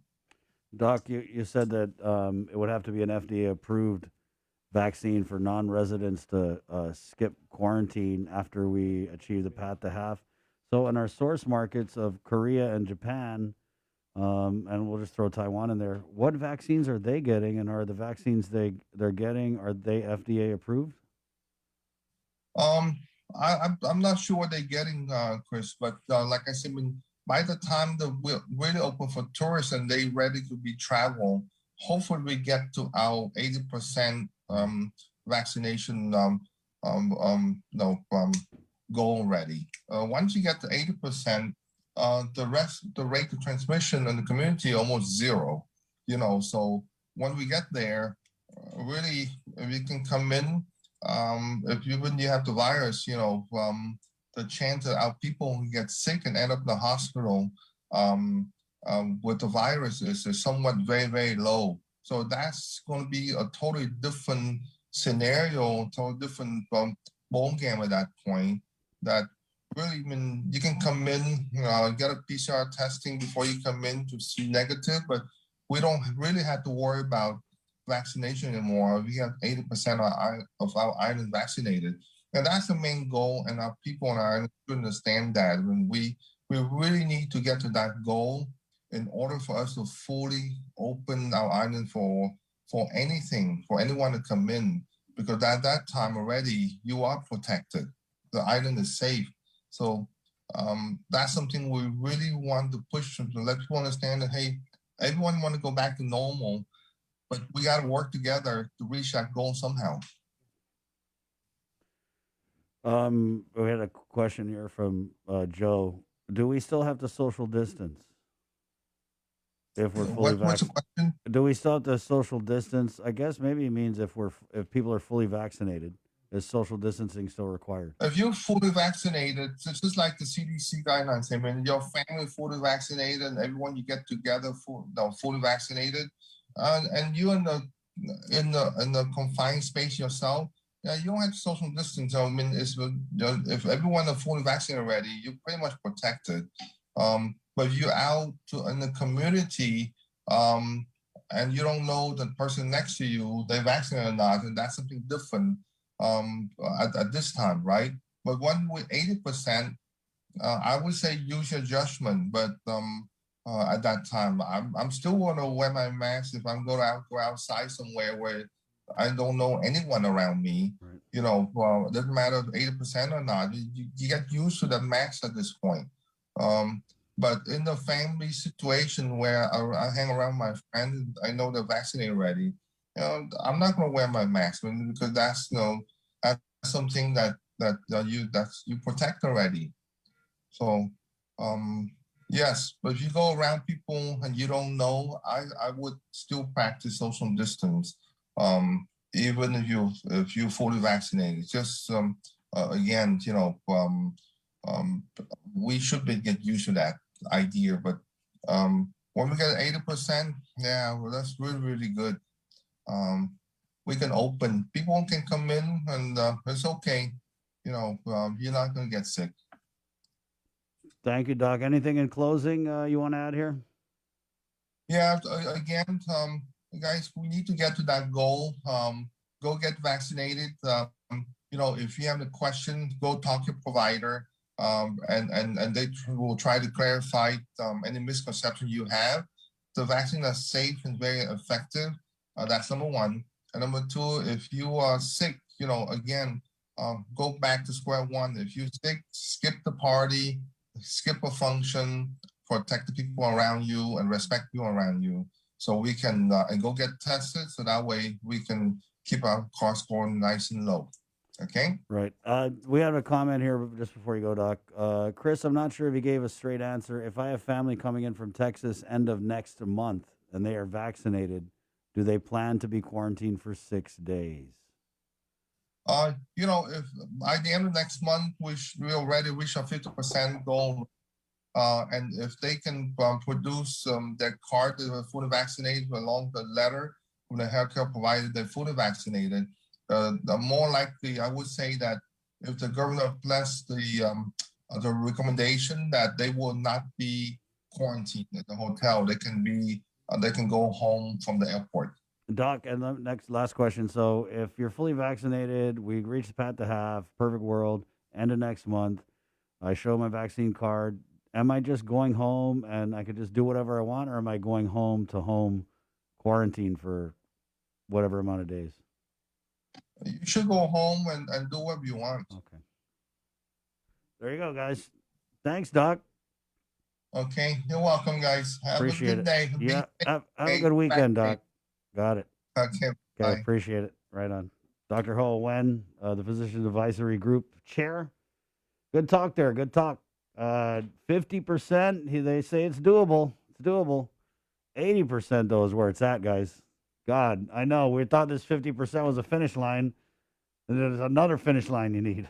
Well, Chamorros always strive for excellence. There you go. Huh. Challenge yourself. Challenge yourself. I mean, it's like, do you just want to finish that one scoop of rice? No, I go for two. No, yeah, why not? If you're walking down the street to your neighbor's house, you can walk to the next village, to go drop off mangoes. Let's look at it that way. Just finish the rice. Yeah, 50% of the rice is fine, but you want 80% of that rice. So there you go. And talking about rice, we have a special treat from our friends at King's coming up in the next hour. It's Feed Me Fridays. Also on the way, the Republicans are at it again, those pesky Republicans. Looks like they made peace, and they've a bunch of them on this bill. This is a $660 million bill, so we're getting Senator Tello, Senator Joanne Brown, Senator Duenas on 8:30. And then our Tomas Manglotnia, who is a Truman Scholar, will interview the latest Truman Scholar out of the University of Guam, Kehani Mendiola. Yep, former KUM reporter. So There you we not only have they both won the prestigious Truman Scholarship, they've also done time here. I like to think that maybe that's got a little something to do with it. We sure know how to pick them. We got to get our paperwork in. Yeah, and then 9. Well, see, these youngsters, they can go for winning these scholarships. People, old farts like you and I, we got debt. Yeah, we got loans to pay down. Right. A little bit after 9, we're getting Senator Sabina Parrish. She's a procurement oversight. Is there a real state of emergency for a government of Guam financial management system that costs tens of millions of dollars? Well, the senator, I believe, doesn't think so. So we'll talk about that coming up. Quick break, and then we're jumping on to KUAM TV. Again, we are KUAM FM Agatni Guam on the Breeze 93.9. We are next on KUAM TV. Stay tuned. My name's Chris. I'm Jason. Join us at Looking for TV schedules, upcoming sports, or special presentations, or what you may have missed over the busy week you had? Well, look no further than KOAM Digital Digest. This weekly emailed newsletter puts all kinds of information in the hands of subscribers each and every week. Just subscribe and we will make sure you keep up with your favorites and stay informed and entertained throughout it all. Go to KOAM.com, click on the newsletter tab, give us your email address, and you are all set. Brought to you in digital partnership with King's Restaurant and Ruby Tuesday Guam. It's the KOAM Digital Digest, your weekly guide to the latest information and best entertainment on the stations and platforms of KUAM. GU Self-Storage, conveniently located near the Harmon McDonald's. We offer affordable rates, online payments, and auto bill pay for your convenience. Plus gate access daily from 6 a.m. to 9 p.m. Call us today at 648-7867 for more information.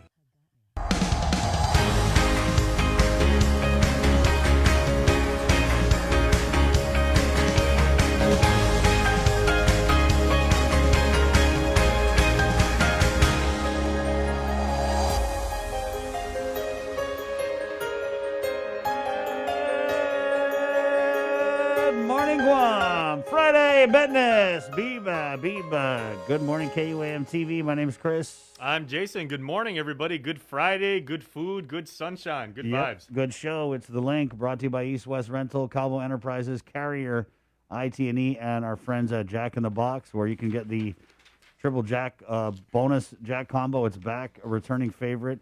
It's everything you need to indulge. Add a patty, make it a fatty. Make it a quad for just $1 more at Jack in the Box 802. Also on the way on the show, Keena Lewis, who's a park ranger with the Warren Pacific Park. They're doing Art in the Park again this year, Jay. Yeah, so it's a unfortunately last year, of course, we couldn't have it, but Keena is always someone, she wants to encourage people to come out, enjoy nature, be respectful to nature, understand nature, and just have a good time out there. And this Art in the Park, it's Art in the Park. You get to go out there if you're a creative person, or even if you're not, if you just want to come out and get some sunshine, some fresh air, and create something really, really cool. Right on. It's gonna be awesome. Also, One Micronesia podcast preview, and we'll do Sports Link and our friends at Kings with Feed Me Fridays. All of that is coming up. Right now, though, let's get a look at news here at 8:03 from the KUAM News team. Sitting in for Sabrina Salas-Mantanani, Jason Salas, good morning. All right, thanks, partner, and good morning, Guam. A total of nearly 105,000 vaccines have now been administered locally, with better than 63,000 of your fellow Guamanians receiving their first doses and close to 42,000 being fully immunized. There were 300 test samples taken on April 14th, with 5 testing positive for COVID-19. 3 were identified through contact tracing, and 2 had travel history. The officially reported case volume now is 7,856 since last March. 3 people are currently hospitalized. Accordingly, the island's CAR score is 0.3. We reported earlier this morning that at the Guam Regional Medical City, in partnership with the Mayor's Council, the FSM Continental Office, Public Health, and the FSM Association of Guam, will hold a coronavirus vaccination clinic on Saturday from 2 to 5 p.m. at GRMC in Dededo. If you receive your first dose of Pfizer on March 28th, at the Dededo Senior Center, you are due for dose 2 and you will be prioritized. Beg your pardon. Then on Sunday, the 18th, American Medical Center will have their own vaccination outreach clinic from 2 to 4 at the Tamuning Senior Center. If you pre-registered for the event, you will be prioritized there. And now with more from the KUAM newsroom is KUAM's own Tyler Matanani with more Island News headlines on this Friday. When it's in half a day, Guahan, I'm Tyler Matsanani with your headlines here on The Link. Criminal detectives were activated Thursday afternoon after a dead body was found in Dededo. Adriana Cotero has the story. Our detectives are on scene. We are going to be working through pretty much the afternoon and through the evening hours. This is a death investigation. Crime tape blocked off this stretch of road in Dededo. Shortly before 1:30 p.m., our officers from the Dededo Precinct Command received information of a lifeless man discovered along the shoulder roadway of Swamp Road in Dededo. GPD's Criminal Investigation Division was activated and were on scene searching the area and interviewing residents. Sergeant Powell, we saw a woman walking away from the scene crying, so the family has been contacted then? I believe so. I'm going to confirm. I'm going to make confirmation with our detectives and, of course, with the individuals that are stationary there. At this time, GPD spokesperson Sergeant Paul Tapao was unable to release any details regarding the incident, as he says they are in the preliminary stage of the investigation. In the time being, we are asking anybody within the community, within the Dededo proper of Hahasu Drive or Swamp Road, if they have seen anything, I want to give a time frame between 12 this afternoon to the discovery of the lifeless man. Anything strange happening along Swamp Road or Hahasu, please give us a call at 472-8911, or you can remain completely anonymous by submitting a tip online at guam.crimestoppersweb.com. Tapao says the body was found by a person driving along Swamp Road. This case is ongoing. Reporting for Guam's News Network, I'm Adriana Cotero. 27-year-old Segundo Aguero Sablan is now behind bars. Police had been looking for him for almost a week. Not only was he wanted for questioning in connection to a fatal crash in Barrigada, but Sablan also had multiple outstanding arrest warrants. Traffic investigators found him at a home in Mongmong yesterday. He was arrested for leaving the scene of a fatal crash, failure to report, no valid driver's license, theft of a motor vehicle, and 3 counts of outstanding warrants of arrest. He has a criminal history dating back to 2017, having been in jail on a slew of charges ranging from drugs, family violence, and making false reports. It will be the single largest public project ever by GovGuam. A bill by Senators Joe San Agustin and Tina Muñoz Barnes proposes to spend more than $1 billion for a new healthcare center of excellence. Nestor Lecanto reports. The project calls for the construction of a new Guam Memorial Hospital, a new public health and social services facility, and a new behavioral health and wellness center, all within the same massive complex. The estimated price tag, says co-sponsor Tina Barnes, $1.05 billion. This is a big project, and this is just the beginning of the blueprint that we need to facilitate moving forward. And Barnes says they need to start now because the facilities we have are falling apart. We have the opportunity, and the people know that we need these facilities. We can't keep doing Band-Aid repairs. We can't keep trying to retrofit things that need to be replaced. The bill envisions a build, operate, and transfer deal, a financing option with private contractors used in large-scale infrastructure projects. Barnes says GovGuam would commit to $35 million a year for 39 years from the anticipated $65 million a year in earned income tax reimbursements from the federal government. A location has not yet been selected, but GMH Administrator Lillian Posada says 4 potential sites have been identified. The Old Hospital Point in Tamuning, South Binigayan in Dededo, the Old Navy Golf Course in Radio Barrigada, and Eagles Field in Mangilao.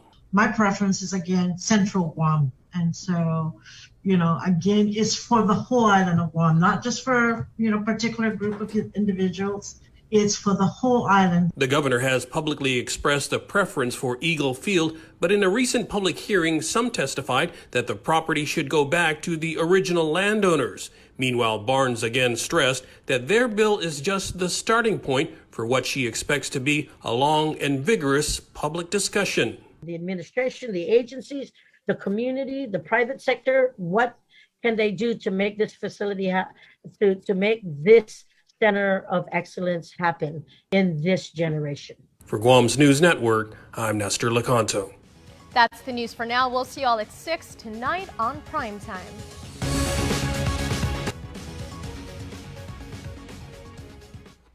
Also, as we reported earlier this morning in Battle, Chamorro Land Trust Commission Administrator Jack Hattig's time with the CLTC agency may be up. Board Chairman Juan Regis Jr. told Hattig in a meeting yesterday the board deems him, quote, not suited for the job. This came after CLTC member Angela Santos asked Hattig if he completed a priorities list given him by former CLTC chairperson Pika Farron in June of 2019. We do have audio from yesterday's meeting. Chris is going to cue that up. And here is the clip from the Chamorro Land Trust Commission's board meeting in which they deemed Director Jack Hattig to be not suited for the job. And now we move to the next item on the agenda. Okay. Can everyone still hear me, Commissioner Bridiani? I'm here. Okay, thank you. All right, we'll go into the last item on the agenda is our commissioners' comments and commissioners.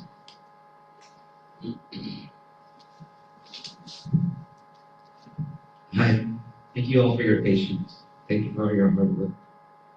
The Commission does want to state that we do appreciate everything you guys do and have done and continue to do to uphold the integrity of this trust. I do have a question for the director. Is on June 6, 2019, or in June 2019, did you receive a priorities list for 2019 for the commission from then Chairwoman Pica? Yes. And with that, sir, how many on this list have you accomplished or been able to accomplish?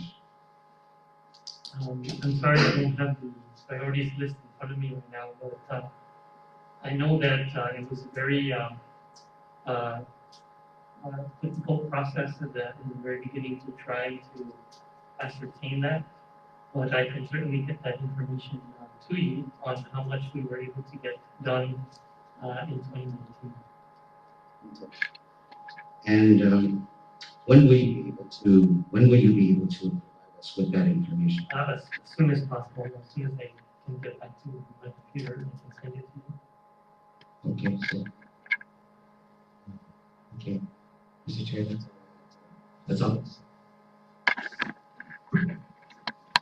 Commissioner Regatta? Commissioner's comments, any additional comments or questions? No, just go ahead. Okay, thank you so much. All right, so again, thank you for you guys' patience, everyone's patience, as we met as a commission on an executive session at the request of Commissioner Sanchez. So with our legal counsel's support and going through the discussions in relation to, again, with the February 18, 2021 commissioners meeting. At this time, the commissioners has determined, and we feel that Director Hastic is not suited as the administrative director for the Toronto Met Trust. And therefore, as a commission, we are going to request a meeting with the governor. In the meantime, I ask for everyone's cooperation and that the director will still serve in his capacity as administrative director. And we ask for the commission, the agency, that Toronto Land Trust Commission agency, to continue. From the national circuit, we've been hearing concerns about the rare brain blood clots in the COVID-19 vaccine. Now research from Oxford finds the risk of cerebral venous thrombosis is 8 to 10 times higher after COVID-19 infection than from vaccines meant to protect against the virus. We've been hearing concerns about rare brain blood clots in the COVID-19 vaccine.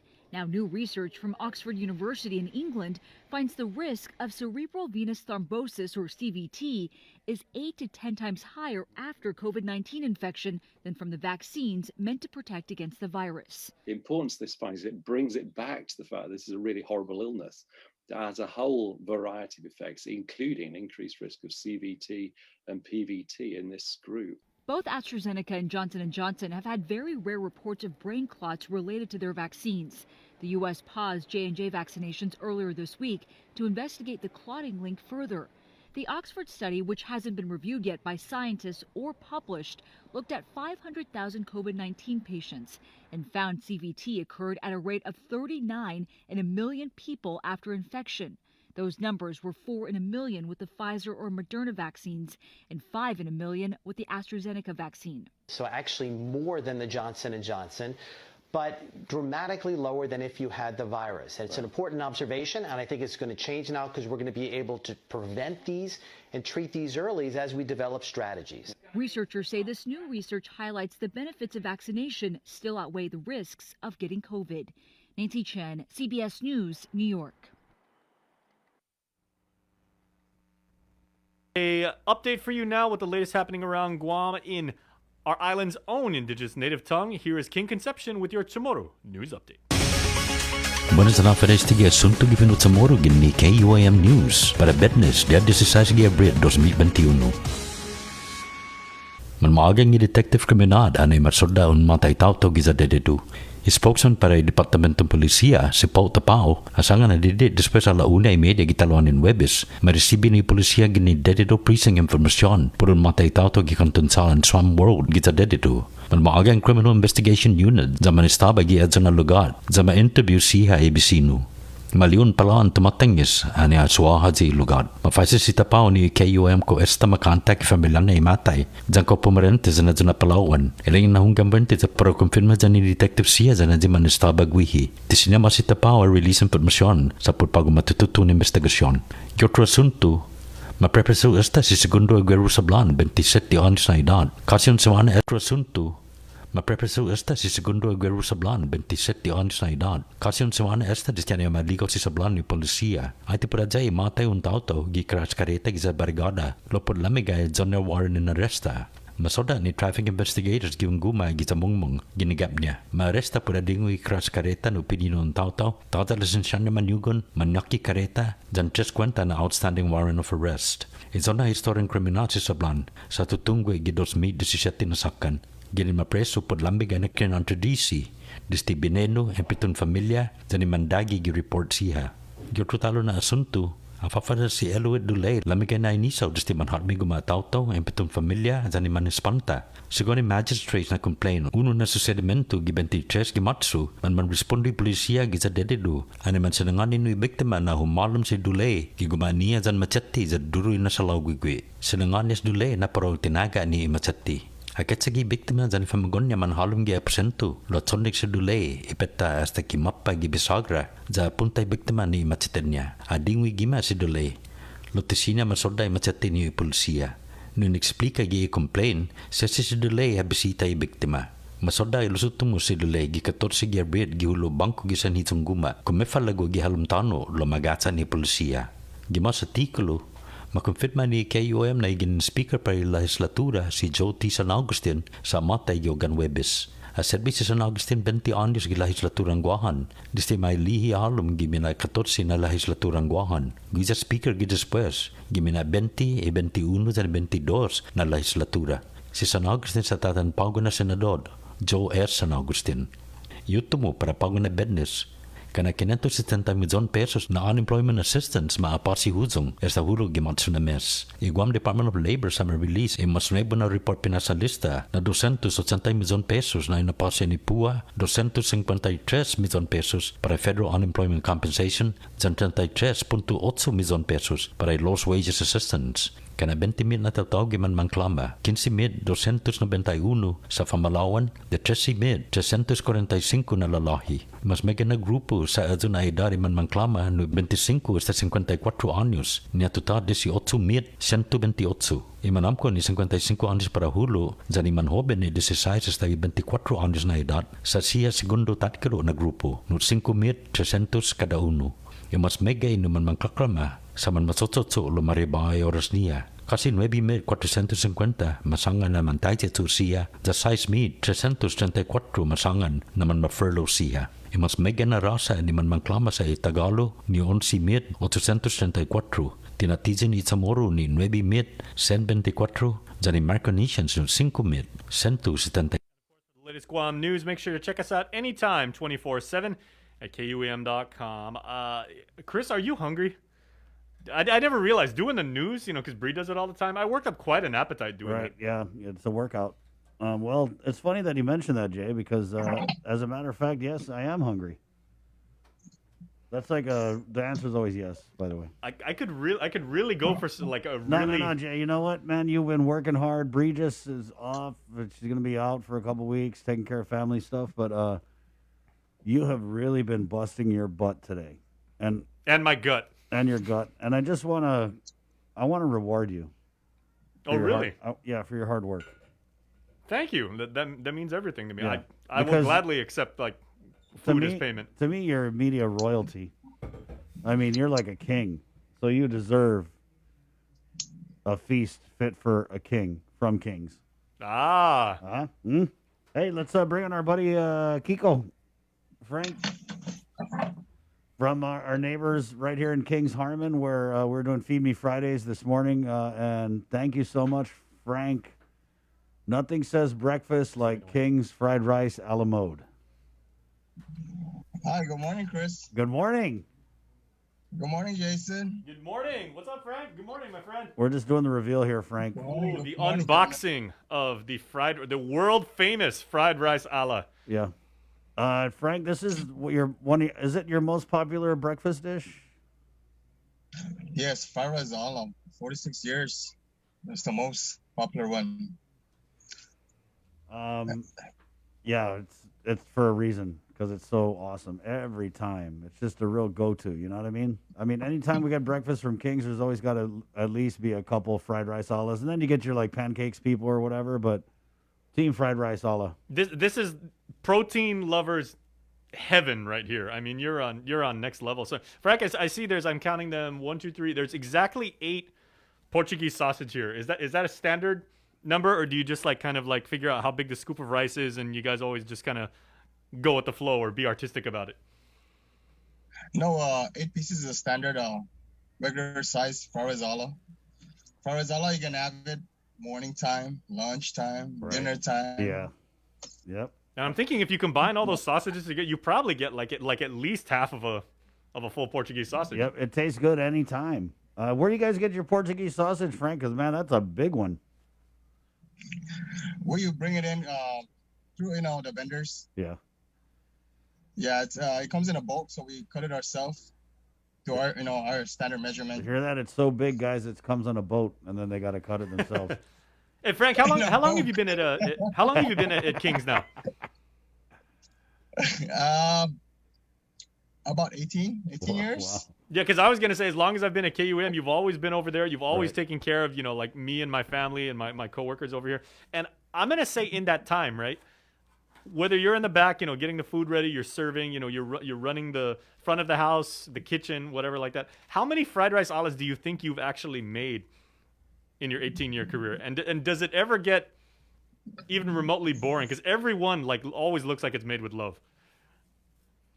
Well, you're gonna have different kind of fried rice a la. You're gonna have with this Portuguese, which is the most popular one, which I gave you guys today. Mm-hmm. And then you're gonna also switch up the protein to a spam or chamorro sausage or bacon. You can modify your fried rice a la. So when you guys when you guys hire brand new chefs, right, and they say, okay, well, order up, we got a couple of fried rice salads coming up. Do you say, okay, we know you're a rookie and we know you know how to cook, but there's a lot of history, there's our reputation, this is we take our fried rice salad. This is serious business for us at King's. Like, how do you tell like new chefs how to put it together and prepare it so it lives up to the standard? Yeah, it's very detailed. So, with the new chefs that comes in, we have to give them the proper training as far as, like, one of those dishes is, like, especially the fried rice a la.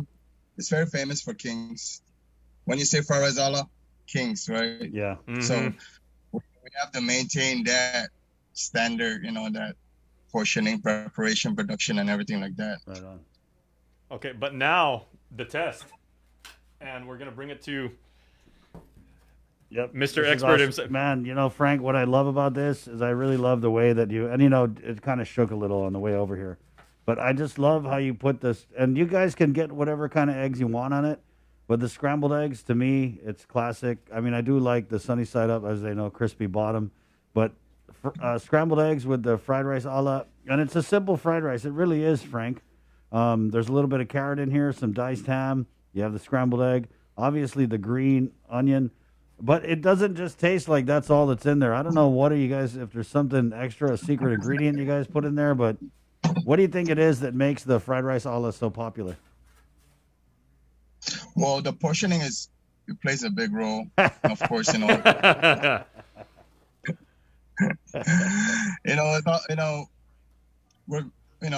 local. We like our food big, right? So we try to be accommodating, of course, portioning has to be number one key.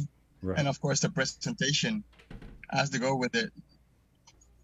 And then also we got, we got one of the biggest menus on Guam. If you're thinking about like the kuddo I gave you guys on Friday, if you're feeling the kuddo, you're feeling the fried rice. Our menus are 24/7. You can choose from breakfast items to dinner items, the burgers, and then we also have the feature menus, which is morning specials, dinner specials, our value menu. But we try to run the value menu with the core menu on a 24-hour basis.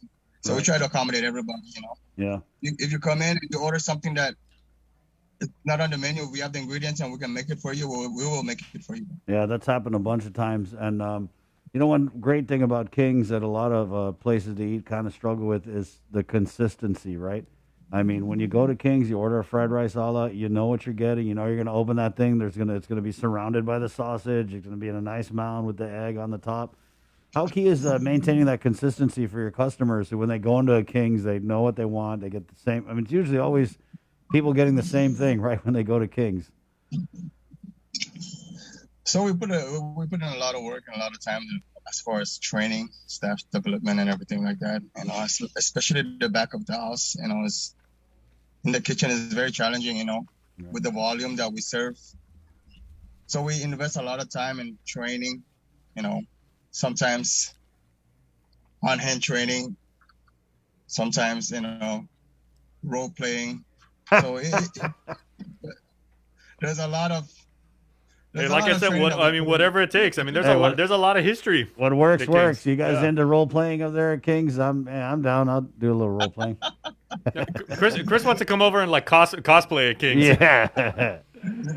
All right. So yeah, Chris, we do a lot of training. We do a lot of staff development sessions to meet our standards. We have a lot of like the revenue is coming back, so we have to bump up our staff training, increase more.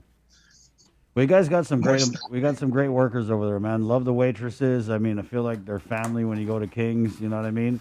Especially over here in Harmon. I know Tamuning rocks too, but we got your favorite waitresses. You got your cooks, and then Frank always comes out and walks the floor.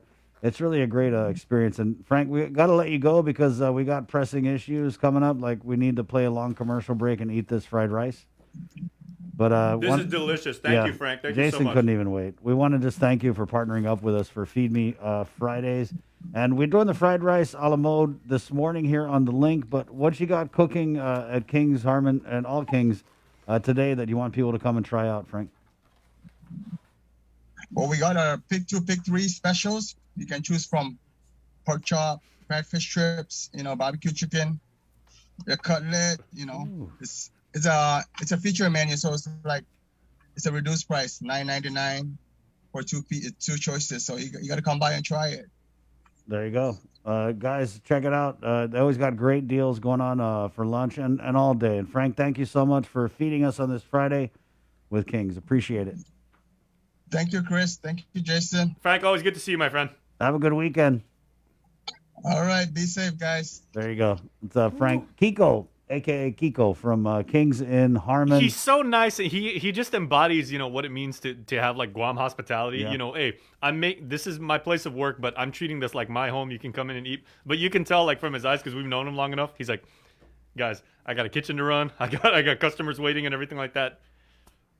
Let me talk to you guys and everything like that. And I got hungry patrons. Right on. And we got some hungry guys here in the studio. So we're going to take a quick break, and we're coming back with those pesky Republicans.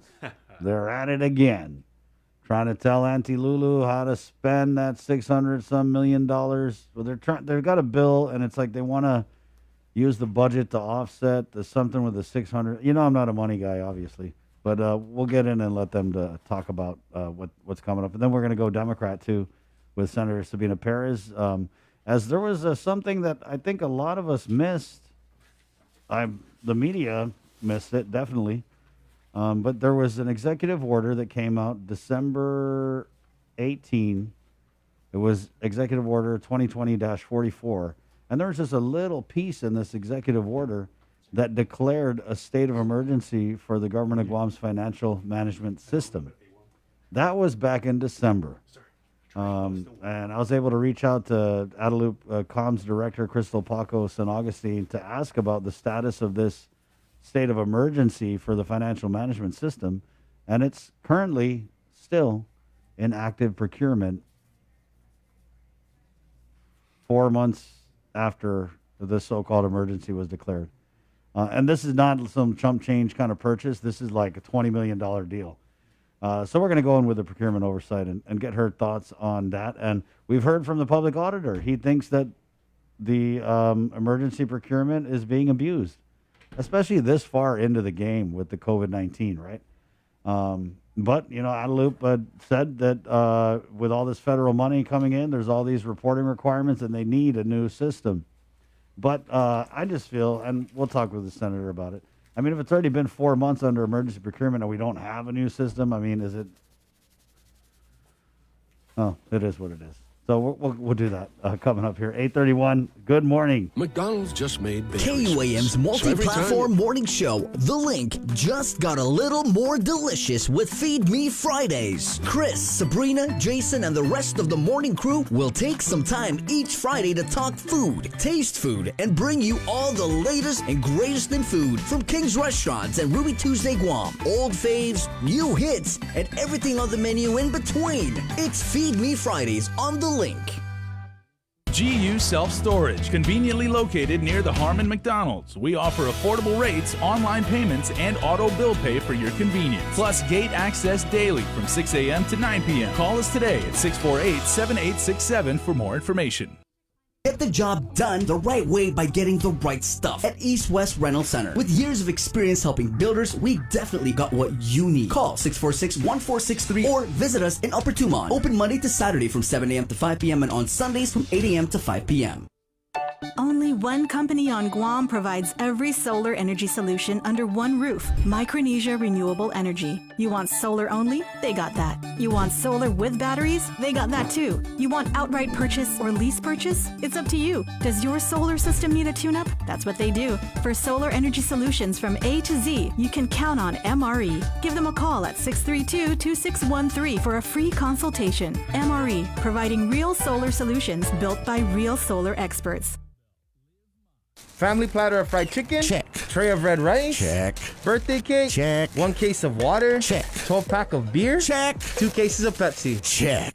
When you have a long checklist but are short on time, we got you. Get it delivered by us. Order on the app or website at uno-go.com. Guam on demand. Shoot, I forgot the paper product. Oh wait, UnoGo has that too.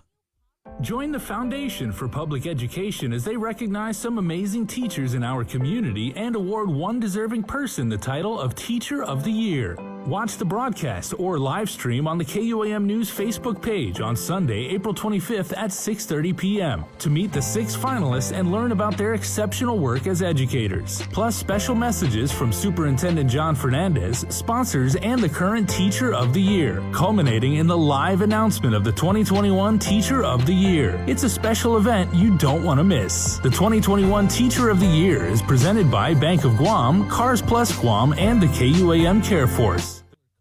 The world of television is more exciting than ever. Don't miss a minute of special presentations from NBC on KUAM TV8 or from CBS on KUAM TV11. Every month, we'll bring you the fun and excitement of award shows and red carpet moments, special series presentations, and other great network programs. Brought to you locally by King's Restaurant, Ruby Tuesday Guam, and Bud Light Seltzer, giving you more reasons to tune in and turn on. Fall in love with TV again with the best from KUAM Communications. This year, the Think Green Annual Cleanup goes virtual. Organize your community cleanup, post and tag with hashtag ThinkGreenGuam on social media. And we'll share your cleanup in our multimedia platforms and in a special montage on KUAM News Weekend Edition during the last weekend in April. Sustainability matters, part of the KUAM Care Force's commitment to our community. In partnership with the University of Guam Center for Island Sustainability and Guam Green Growth. Presented by Green Energy Solutions, Inc. Reduce before you produce. GESI. Special thanks to Micronesian Brokers, Inc. When we throw things away, where is away? What happens to our waste, and where does it go? As a community of small islands, the waste crisis is a large issue we want to bring into focus. Micronesia Climate Change Alliance presents From Our Nanas for Our Nennies, a video series about taking a holistic view of our present, finding wisdom from our past, and inspiring a better future. Airing every week during Earth Month, brought to you by Humanities Guahan and the National Endowment for the Humanities. Catch SportsLink on the KUAM News Morning Show, The Link, every Friday to hear about the latest in sports news, game schedules, athlete profiles, and more. SportsLink, brought to you each week by Cure Alkaline Water, airs every Friday across the multimedia platforms of KUAM. Tune into the broadcast on Breeze 93.9 FM on KUAM TV 11, live streaming through the KUAM News Facebook page, or view highlights on YouTube, KUAM News Facebook, and Instagram. SportsLink is hosted by Dave Delgado through KUAM Sports, and he will make sure that everyone knows what is happening on the field, in the gyms, and everywhere in between. Through the month of April, KUM News and the KUAM Care Force features Sustainability Matters, building awareness for environmental issues, highlighting activists, and showcasing businesses and individuals making a difference in our community. Watch a special series on Mondays on KUM News featuring different aspects of thinking green in our community. Awareness messages on every platform giving you tips for leading a more sustainable lifestyle. The Dirty Politics Weekly feature with The Link live on location with Chris and Sabrina visiting different villages with political leaders and addressing environmental problems in our community. And this year, the Think Green annual cleanup goes virtual. Organize your community cleanup, post and tag with hashtag ThinkGreenGuam, and we'll feature your cleanup on our multimedia platforms and in a special montage on KUM News Weekend Edition during the last weekend in April. Sustainability Matters, part of the KUAM Care Force's commitment to our community. In partnership with the University of Guam Center for Island Sustainability and Guam Green Growth. Presented by Green Energy Solutions, Inc. Reduce before you produce. GESI. It's Dirty Politics Weekly on The Link, live on location. Every week, Chris and Sabrina will interview different political leaders out in the field to address environmental problems in our community. See firsthand how illegal dumps, littering, and other issues are plaguing our beautiful island and what's being done to help. Part of our Sustainability Matters campaign for Earth Month, in partnership with the University of Guam Center for Island Sustainability and Guam Green Growth. Presented by Green Energy Solutions, Inc. Reduce before you produce. GESI. We got your 6. At 6 a.m. with The Link on Breeze 93.9 FM. Bree and I connect you with all the latest news and information you need to know to start your day. Then check back with Guam's news leader at 6 p.m. for the day's top headlines with KUAM News Primetime. From 6 a.m. to 6 p.m. and everything else in between with KUAM Digital, we got your 6.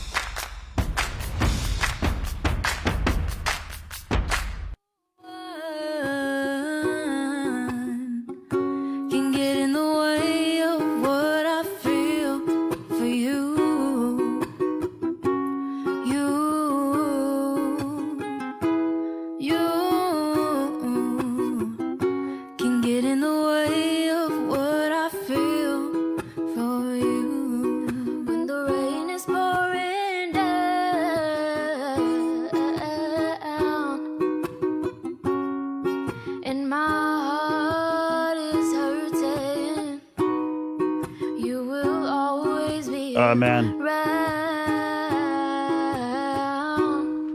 All you heard was the sound of chewing the last couple minutes.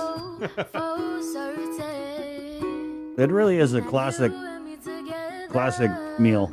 How many bites did it take you to go through each of those 8 Portuguese sausage slices? I still got some. Really? I got it. My ratio of the meat to the rice. It's very scientific. I actually like to keep like a little bit of of the fatty part of the Portuguese sausage lodged between my teeth. Just for later? Yeah, for again, savor the flavor. The nodule you're talking about, right? Yeah, but it really is... Manteca lasts. Yeah, it does. It's flavor saver. It really is one of those kind of go-to breakfasts. So thank you to our friends at King's for Feed Me Fridays with the fried rice a la mode, our featured meal on The Link this morning. It's 8:40. Into the Zoom room we go, where we have Republican Senators, Minority Leader, Senator Chris Duenas, and he is joined by his colleagues on the minority side of things in the 36th Guam Legislature. Senator Tello Taitigui and Senator Joanne Brown. Good morning. Hi, good morning. Good morning. Good morning, Chris. Mason and Sabina. And she's not here today. So She's not, and yeah. the KUAM family. Good morning. Let me just get this release up. So I believe Senator Taitigui, this is your bill, right? This $660 million. Hold on, trying to find it. Oh, here we go. Yeah, Senators Taitigui, Ada Duenas Brown, and Blas used budget process to account for $600 million plus in American Rescue Plan Act funds. The gist of it, Senator, if you could. Yep, this bill was introduced by myself, but also supported by my colleagues, as you mentioned, Senator Ada, Senator Minority Leader Chris Duenas, Senator Joanne Brown, and Frank Jr. And basically, it's a three-parter, and it's a law that currently exists in the book, which is Public Law. What is that public law? Title 5, Chapter 4, 4109. And the bill basically makes an amendment to include it in the event there's any additional revenue coming up above the appropriation of 3% higher than what we've estimated in appropriation, that the budget be modified to include those additional spendings and require the governor to adjust that and let us know where she plans to put some of this funding. It's the same way the law right now currently basically requires for refinancing, a realignment, fiscal realignment in the event projected revenues go below 3%. So, but there's nothing in that legislation that says in the event additional money, and we all know that 600 million plus funding is coming to the government of Guam. And we talk about transparency and accountability. We'd like to see that before she spends the funding. You know, that money was given, the federal funding was given to the people of Guam. And I think it's incumbent upon the governor to show us exactly how she is spending that money. Now, we've been hearing tidbits in the media and when she has her press releases coming out. And of course, one major one, which, you know, I'm totally for, I support, is the $300 million she set aside for a new hospital. But the $300 million question right now is that has that money already been approved by the federal government to spend on a new hospital? And that question hasn't been answered as of yet. So I think that's important to know too, because, you know, Chris, what makes a bigger point, and I'll stop there to allow my colleagues also to bring something up, but what's important here is that if the governor plans on incorporating in the FY21 budget additional funding to an agency, for an example, provide them with $1 million or $10 million for that agency in this fiscal year, well, then what happens to that money that's been appropriated by the legislature? Right. The governor has 15% transfer authority.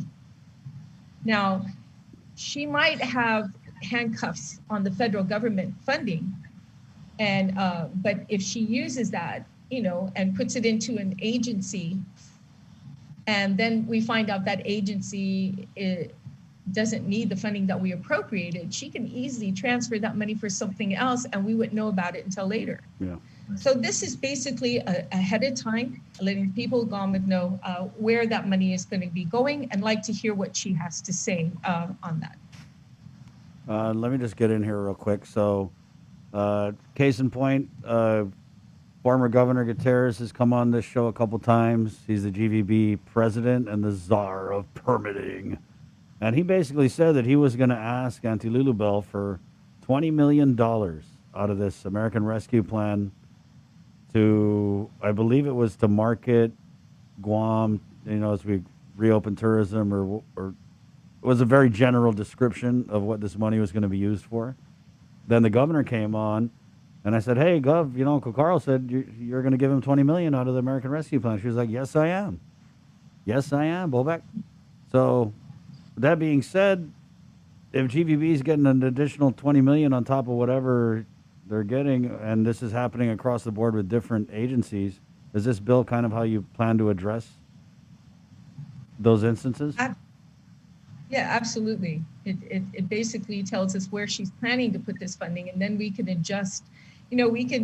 It's been brought up that, oh, well, we can do the adjustment in the budget bill for FY 2021. We can make those adjustments, but technically we can't because we don't have the authority to appropriate any of these federal funds. In some states, it's being questioned, like New Mexico. You find that the governor and the legislature is actually working together with these ARP, I call it ARP, American Rescue Plan Act, ARP money that's coming in. And some of these legislatures are actually claiming they have the authority to do it, but Guam is unique.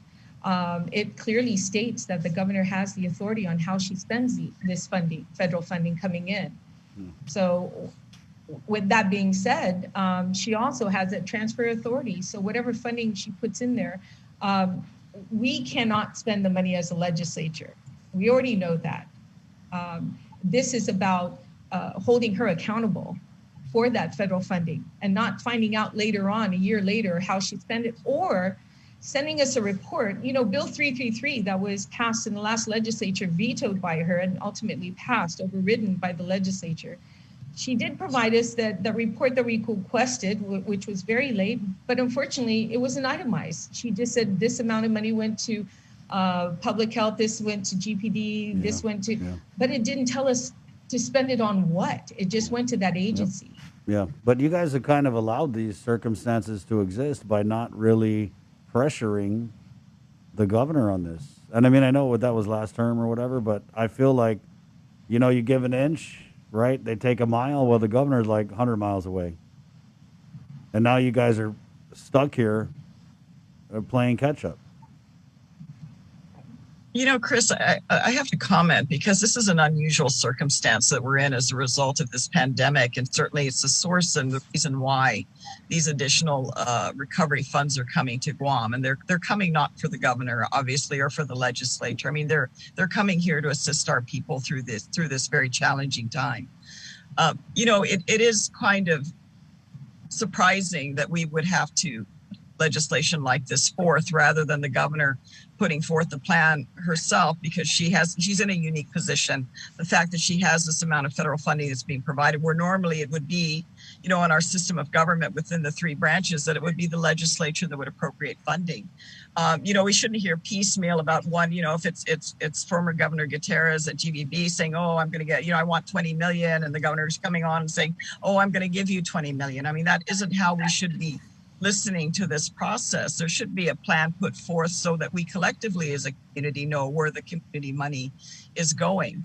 If not, certainly, and I certainly appreciate the efforts of Senator Teitigui in putting this bill forth and allowing us to support her in it, so that we have a mechanism under which it becomes public of how these funds are intended to be spent. It also allows us, more importantly, to determine how do we fund the government of Guam this upcoming fiscal year. I mean, I can't account why in the past the majority of senators, have simply allowed or rubber stamped this process and not engaged in their responsibility to hold everyone's feet to the fire. Why that hasn't happened, I mean, that's the reason why, a number of us here have been added to the list. Certainly, I know it's why Senator and I are here, is because we didn't see that level of check and balance that should have and should always exist in the government, regardless of who's in which branch of government, which is the majority in the legislature, which party is in the executive branch. I mean, that's what ensures the greater transparency that we all keep talking about. But, we hear a lot of talk, but we don't see information being brought forth by the administration to the people of Guam of what those priorities are. And it's a challenging time. I don't think we can look at the perspective that, oh, we have all this money and we can throw it here and throw it there and throw it wherever. This is temporary. And my fear, and I know a number of my colleagues share this, certainly Senator Tello and Senator Chris do, is we're concerned about what comes after. We're concerned about our ability as an economy to bridge over with the current cost of operations of the government of Guam to bring critical services to our people, and the time that hopefully our economy is going to recover. So I don't think we can just look at this as a windfall to, like it's play money and let's just, we'll decide, the governor will decide where this money's going. And, we're going to argue the separation of powers and authority of the executive over this because, the federal government's given that to the governor. that isn't how a transparent, responsive government should be. There shouldn't be anything hidden with regards to putting forth the recommendations and engaging with us in the leadership on how's the best way to do this so that we can ensure the critical things do need to be funded, and other areas perhaps that really are in need in our government that have been ignored in the past because we haven't had enough money. I mean, those are the areas we could work with to strengthen those areas so that we can support our people. But, the fact that we have to put this bill forth is really unfortunate because that information has not been forthcoming. And I don't hear it being provided either to you in the media to provide it to the public. And it certainly hasn't been provided directly to us as members of the legislature. Minority Leader Senator Duenas, let me ask you this. What this, and you're right, Senator Brown, is totally unprecedented, rapidly evolving, one-of-a-kind situation. But what it's created is the governor has $600 million plus. The amount keeps changing. But I feel like the set of circumstances that's been created is she doesn't need the legislature. She's running her own GovGuam. Right? And so that's where this is really coming down. It's like, hey, you guys are like, no, we're supposed to be the appropriating thing. And you're right. I mean, they had a whole deal last term where she had said, yeah, you have no authority to decide where this money goes at all. But then they did a bill with Senator Shelton where they decided where the federal money would go. So it's inconsistent, but I see it for what it is. And I feel like what they've got is a $600 million blank check to bankroll all the great re-election stuff. And meanwhile, you guys are kind of shut out of it. I mean, Yeah, Chris and Jason, and, always enjoy being on the link. Thank you to KUAM and your team. I couldn't agree more. And I couldn't agree more. I thank the author, Senator Tydegui, and of course the comments by her and Senator Brown. Those are all just on point. This bill basically represents transparency, accountability, and check and balance. It's everything the three of us ran on, and it's everything that we need going forward to be able to hold the administration accountable to take care of our people. I was so glad that Senator Tydegui and Senator Brown were some of the greatest supporters when I introduced Bill 11. And it was along the same lines. It was to make sure that the governor recognized that the legislature is the policy-making body. It is the people's house where we make policy for our people to best effectuate policy for our people. Today, Chris, we see that the judiciary now went from reducing hours and possible furloughs to considering increments and considering issues of levelizing their budget. And rightly so, because they too recognize that the governor has this windfall from the federal government to do a number of different things. Spur our economy, backfill our government to make sure we can take care of critical areas, emphasis on critical areas. And I consider the judiciary a critical area. And so now we see a lot of this transformation, but we see no plan. So I'm glad that Senator Tydegui and the rest of us have come forward and said, Governor, we realize that the federal government has transferred this money to the government of Guam. And traditionally under those circumstances, if it's not a budget from the general fund, it is within your purview to expend those funds. But this is not a normal situation, like Senator Brown said. This is a situation where our island and our economy has been devastated and decimated by the shutdowns, lockdowns, and the conditions that exist. So it's not a normal windfall to the government of Guam. It is designed to, first of all, the first plan that came through was designed to make sure that our families and our people can survive by making sure we got payments to our people that substituted for the loss of wages and jobs. And now we have money to make sure that we can rebuild our economy and take care of our government. So as far as I'm concerned, and I think that Senator Tallo and Senator Joanne join me on this, this is not a normal circumstance. And it's not a normal situation where the governor can sit back and go, I'll send you my plan when I'm good and ready. I think the legislature now is right to step forward and say, well, Governor, because that plan is going to include, and you've already been on the record, picking and choosing which agencies you've decided to give money to. Well, in that situation, then you're dealing with the general fund. and you're dealing with the policy making arm of the body. The other thing is, and I think that Senator Tello and Senator Joanne have heard a lot of this as well, we've been getting a lot of government employees coming up to us and telling us, man, there's been quite a bit of hiring in our agencies. Maybe it's pandemic related. Maybe it's something that's to continue to help with the emergency that we're in. But the thing is, Chris, is at the end of the day, these employees more than likely will have to be absorbed by the general fund. We need to now get serious about going by agency and quickly move into the budget process along with this bill that Senator Teitigwe and our team has introduced, so that we understand what are the current staffing patterns. What will be the staffing patterns? Are we really backing up the critical areas of our government to make sure that that's what we're doing with this funding? And so I think it's no longer an argument, Chris, that this funding is subject to at least consultation and consideration from the legislature. One more thing I want to announce today, and I'm going to ask Senator Brown and Senator Teitigwe to join me on this, is that the governor's declaration that she's setting aside $300 million for the hospital, which I think we all support, cannot just be some declaration. I'm preparing a piece of legislation, a bill, that will have that money transferred to the hospital trust fund. In the 12th legislature, the hospital trust fund was created to be administered under GITA. It was the design of that 12th legislature to have money set aside for hospital needs and a new hospital in the eventuality. In my research, not very much money has ever been placed in that fund.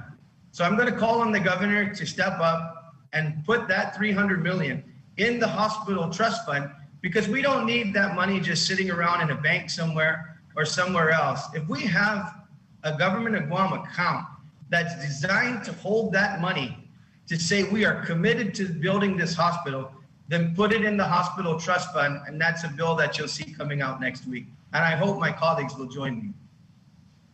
Well, now you're really going to get in trouble. I'm pretty good at getting in trouble. Yeah, so this is the governor's, but you're right, Senator Brown, it was really curious to me. It just kind of like came out of nowhere. When the governor came out and said, I'm going to use $300 million to build a new hospital, and I'm going to do it at Eagles Field. Well, that kind of seems like it's out the window, because there's original landowners involved. That's excess military lands. And they were just going to give the original landowners the shaft and build this new hospital. And now we had Lillian on yesterday, and she said they're looking at a few other places, Eagles Field, Oka, I believe Nimitz Hill. I want to say that there was maybe a couple other, but they've narrowed it down to a few different. But you're right, this is like accelerating so quickly without a lot of input from, senators, the public. Well, actually, Chris, this actually has been studied for quite some time. Okay. It started off with Senator Dennis Rodriguez with a report that extended about 230 pages, in which I read through, and then continuing with the legislation that I created, the task force for the hospital to continue the efforts. A lot of the, the planning and the staging and the ideas, how to fund this was already implemented. Not implemented, put into place, on paper, on a white paper. And it is just about finding a location. But like I said, the $300 million question is, where has it been given approval by the federal government that this money can be used for a hospital? And she talks about giving funding to the tourism, to Governor Gutierrez at GVB, but where is it that allows us and how to spend this funding? Where's the approval there? When we asked, I think it was Bibi Amar during a session on Committee of the Whole, we had asked, is there any word yet on how we're able to spend this funding? And he says, we're still reviewing, we're still looking over where we can spend this money. But they're not engaging us. This is the opportunity to engage. It's the check and balances of our government.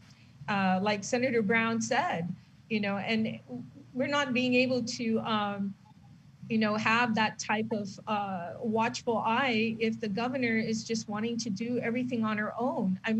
What did they say? That comment you attract bees with honey, and she's definitely not offering us any opportunity. Now, I can't say that for, maybe the OFB director, or the oversight chair of OFB, if they're having their own little powwows together. I'm not sure of that, but I think it needs to be engaged, because you're looking at a legislature that's 7-8 right now.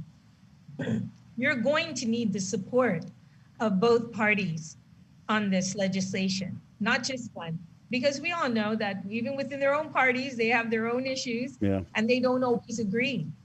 We had a comment here. All voters have a right to question all political hires, and we expect clear, concise answers to all of our questions to allow a better understanding of decisions that were made or will be made. But we are made to feel like we have no rights to question anything. Amen, Rosemary. Wow, that was beautiful, Rosemary. Very beautiful. Yeah, and I mean, you talk about hiring. There is hiring going on, and they're giving out $10,000 raises. It's crazy. Yeah, that's absolutely right. And classified employees, I mean, who have spent their careers, working in the government, most of the time when they see this kind of activity is because they're concerned. They understand the solvency of the agency. They understand, that there's limited resources, and what happens, like Senator Brown, constantly the mantra that she has, what happens after? We can have a party right now, but it's going to be a big hangover when we haven't planned. And so first, I think the question is, are these critical employees? We need policemen so badly. We need, our hospital needs to be shored up, and we've been surviving on travel nurses to support our hospital. We know these critical areas that are so short, and if we're going to backfill anything, we need to backfill critical areas and make sure that those shortfalls that have taken place, because particularly of this disaster as well, that they are the first to get the resources. And so if we come later on and we start to talk about the government of Guam budget in June and July, and there's 300 new employees, how does that help us to be able to manage the issue? We should be talking about it now. We should be doing agency by agency budget hearings now, so we see what their current staffing pattern is, compare it to last year to see if they've done any recent hiring, and what are their plans going forward. And this is exactly what this bill does, because it's budget in nature. It's come down to us and give us your plan, because the bottom line is any backfilling of agency budgets becomes now the purview of the legislature for appropriation.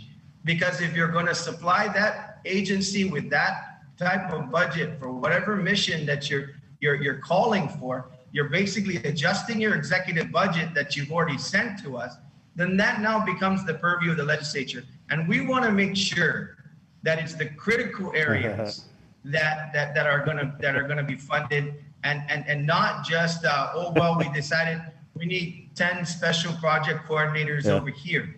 No, That's not going to cut it. There was a comment here, Senator Duenas. $65,000 a year to post on Facebook for the governor. Exactly. Could have hired 2 nurses for that much. Yeah, exactly. Yeah, I wanted to add, though, look at the irony, because certainly, those of us that came from the last administration, we heard the critics in the legislature screaming on high, including an administration that took 2 pay cuts, to get through these challenging times. Could the governor, Governor Calvo, have gone through that and not put that in place? Probably, but he wanted to set the example. And nowadays, while we are, yes, the federal money's coming in, certainly Senator our Congressman Nicholas the other day, relayed, hey, let's be careful with how we move forward, because at least according to him, this is the last round. And yet they're silent. I mean, I don't hear other colleagues in the legislature, including the majority, raising those concerns. the very things that you're saying and the very things that people in our community are seeing and hearing and saying with regards to this is a time to be responsible. This is a time to buckle down. This is a time to be a little bit more conservative to make sure that what money we do have, that we can stretch that through to bridge us, to get us through the challenges. Because if we're just adding on and we're thinking, as you know, Senator Chris mentioned, that we're at a party right now and let's just live it up.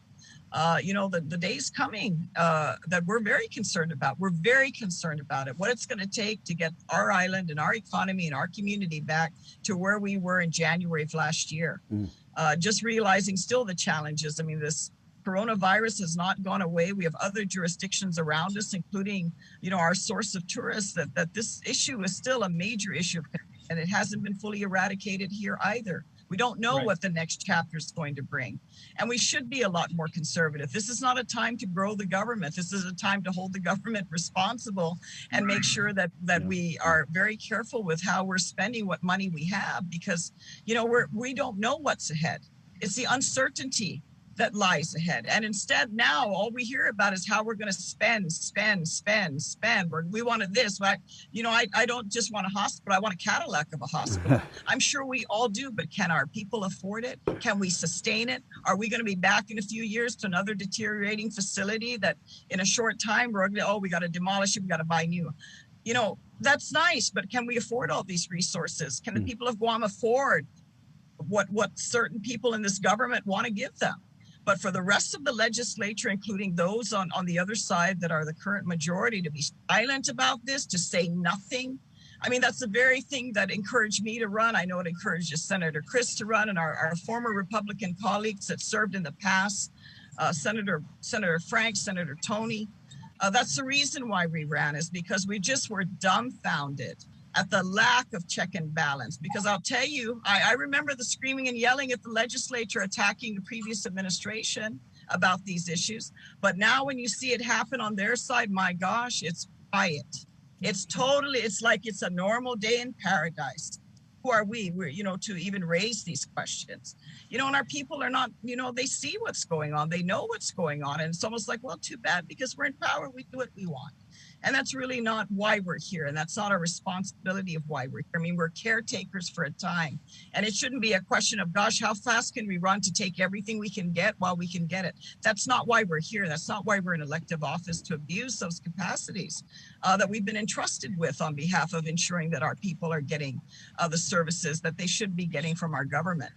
But yes, why? It's very quiet on the other side. Why aren't they raising these very questions that our people out there are raising? No, there's like two Democrats who are raising those questions. Yeah. Chris, go ahead, Senator. Got to wrap after this, though. Go ahead. Okay. Senator Brown makes a great point. And I want to go back to that, because I remember, and Senator Tello knows about this, and we all know, coming from that administration, when you were in a senior staff meeting, don't you complain about the legislature. You got BJ down there. You got Ben down there. You got big dogs down there coming at you. You know what? You have to have an answer. You make sure you have an answer. You make sure you do your job. You make sure we're doing our job at the executive level to make sure that we have answers to those questions. And we welcome that scrutiny, because we worked hard to get the job done. Were we perfect? No. But I'll tell you what, right now, that's exactly what our responsibility is, to do the same thing. There is no free passes when you run for governor. When you run for governor, you get the job, you have the job. And people like us are going to come forward and say, look, we believe that we have a stake in this and we represent the people's interest. And we are going to question, we are going to move for an override on Bill 11. We are going to introduce and hopefully pass this bill. And you're going to work with us because it's for the best interest of the people, because that's what the people have asked us to do. Right on. Thank you, Senator Tello. Thank you so much, and to the KUAM family for continuing always to let the people of Guam know what really is going on. And I greatly appreciate that they do watch the legislature, they do watch session, and they know they're very educated on what who's doing what and who's really wanting transparency and accountability within our government. So thank you so much. Thank you, Minority Leader. Senator Joanne, one last question before you go. I wanted an update on this, the bill that you had introduced would bar the hiring of anyone who's been convicted of official misconduct, the Josh Tenorio's Niao bill. What's the status on that one? I'm hopeful. I did speak with Senator Joe St. Augustine. If he would report that bill out. I also sent him a formal email request, and I'm hopeful that it will get on our next session agenda. I mean, the hearing for that bill occurred back, I think, around February 24th. And my condolences to him and his family on the passing of Speaker Joe T., who I had the honor and the privilege of serving with in the 23rd Guam legislature. But I certainly hope his staff is still able to facilitate that and move that bill forward. It's not a very complicated bill. It's not a very long bill. And I'm hopeful that I don't see any reason why that bill could not be packaged and put for voting in committee and move forward in our session, because trust me, I want to see that bill see the light of day.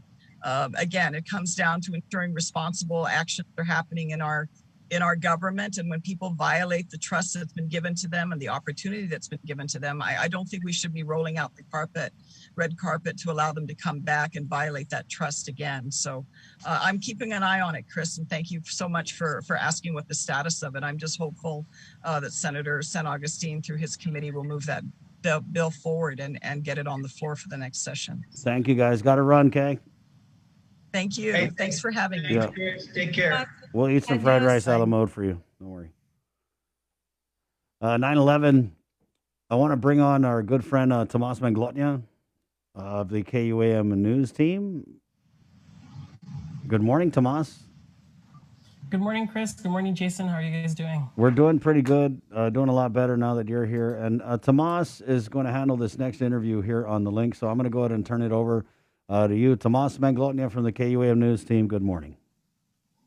Good morning, everyone. The Harry S. Truman Scholarship Foundation recently announced that there are 62 new Truman Scholars selected from 845 candidates nominated by 328 colleges and universities, a record number of applicants.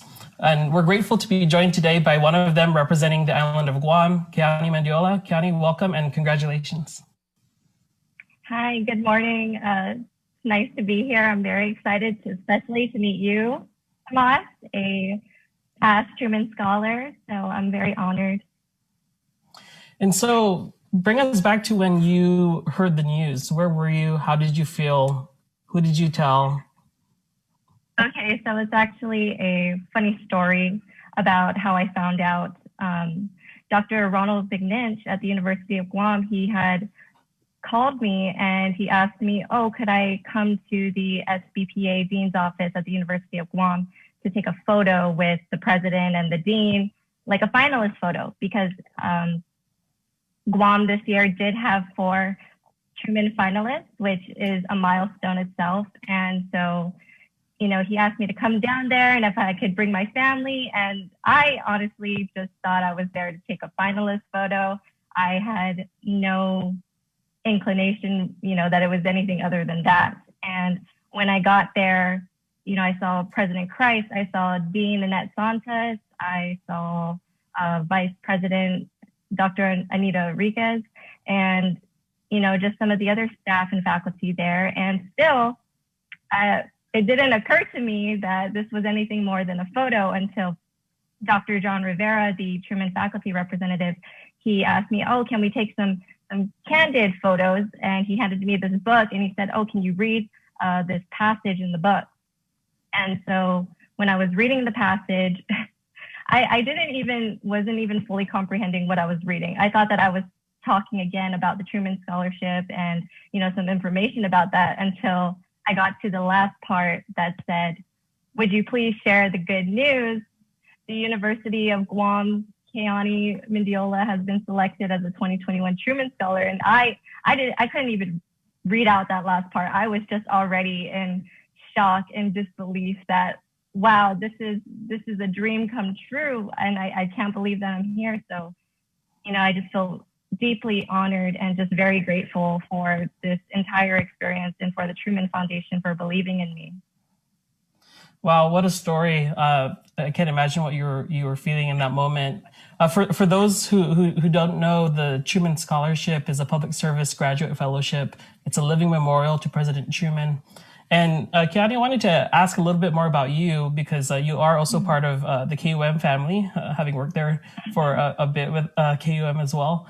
Tell us a bit about yourself, your background, your passions, why you applied to the Truman Scholarship.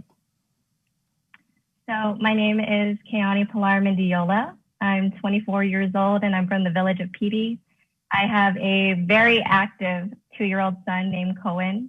I am double majoring at the University of Guam in criminal justice and public administration. I also work as a teaching assistant to the public administration and legal studies chair, Dr. Ronald McNinch. And I'm also the president of the university's public administration and legal studies society, the secretary of the Alpha Phi Sigma Criminal Justice Honor Society, and a member of the Blue Key Honor Society. And so really my passions fall within criminal justice and prison reform.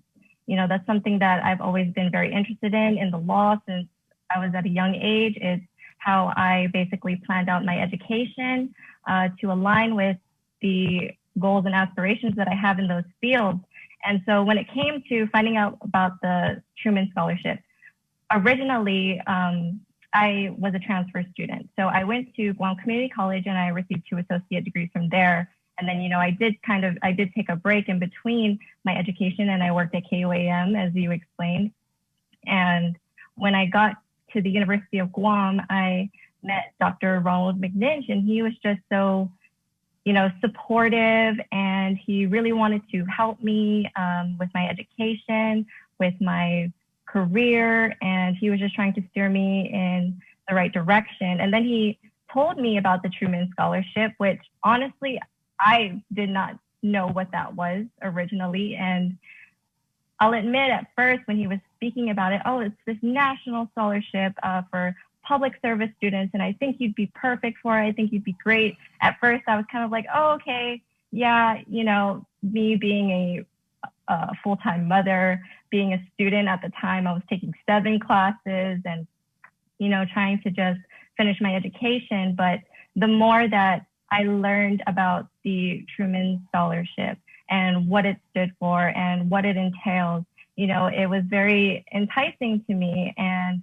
I think that through my life and everything that I've done, I've realized that, you know, a lot of the growth and development that I've had is because I had the courage to go out and try new things that terrified me originally, but regardless of whatever the outcome was, it always paid off. And so it was really just, okay, what is the worst that can happen from trying? I think that it would be a greater disservice not to try than to give it a shot.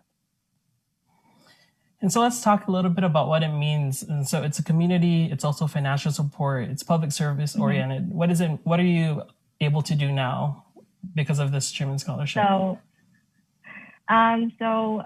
the Truman Scholarship, it provides a $30,000 financial award towards your graduate studies, and this can be applied to any field as long as it pertains to work in public service.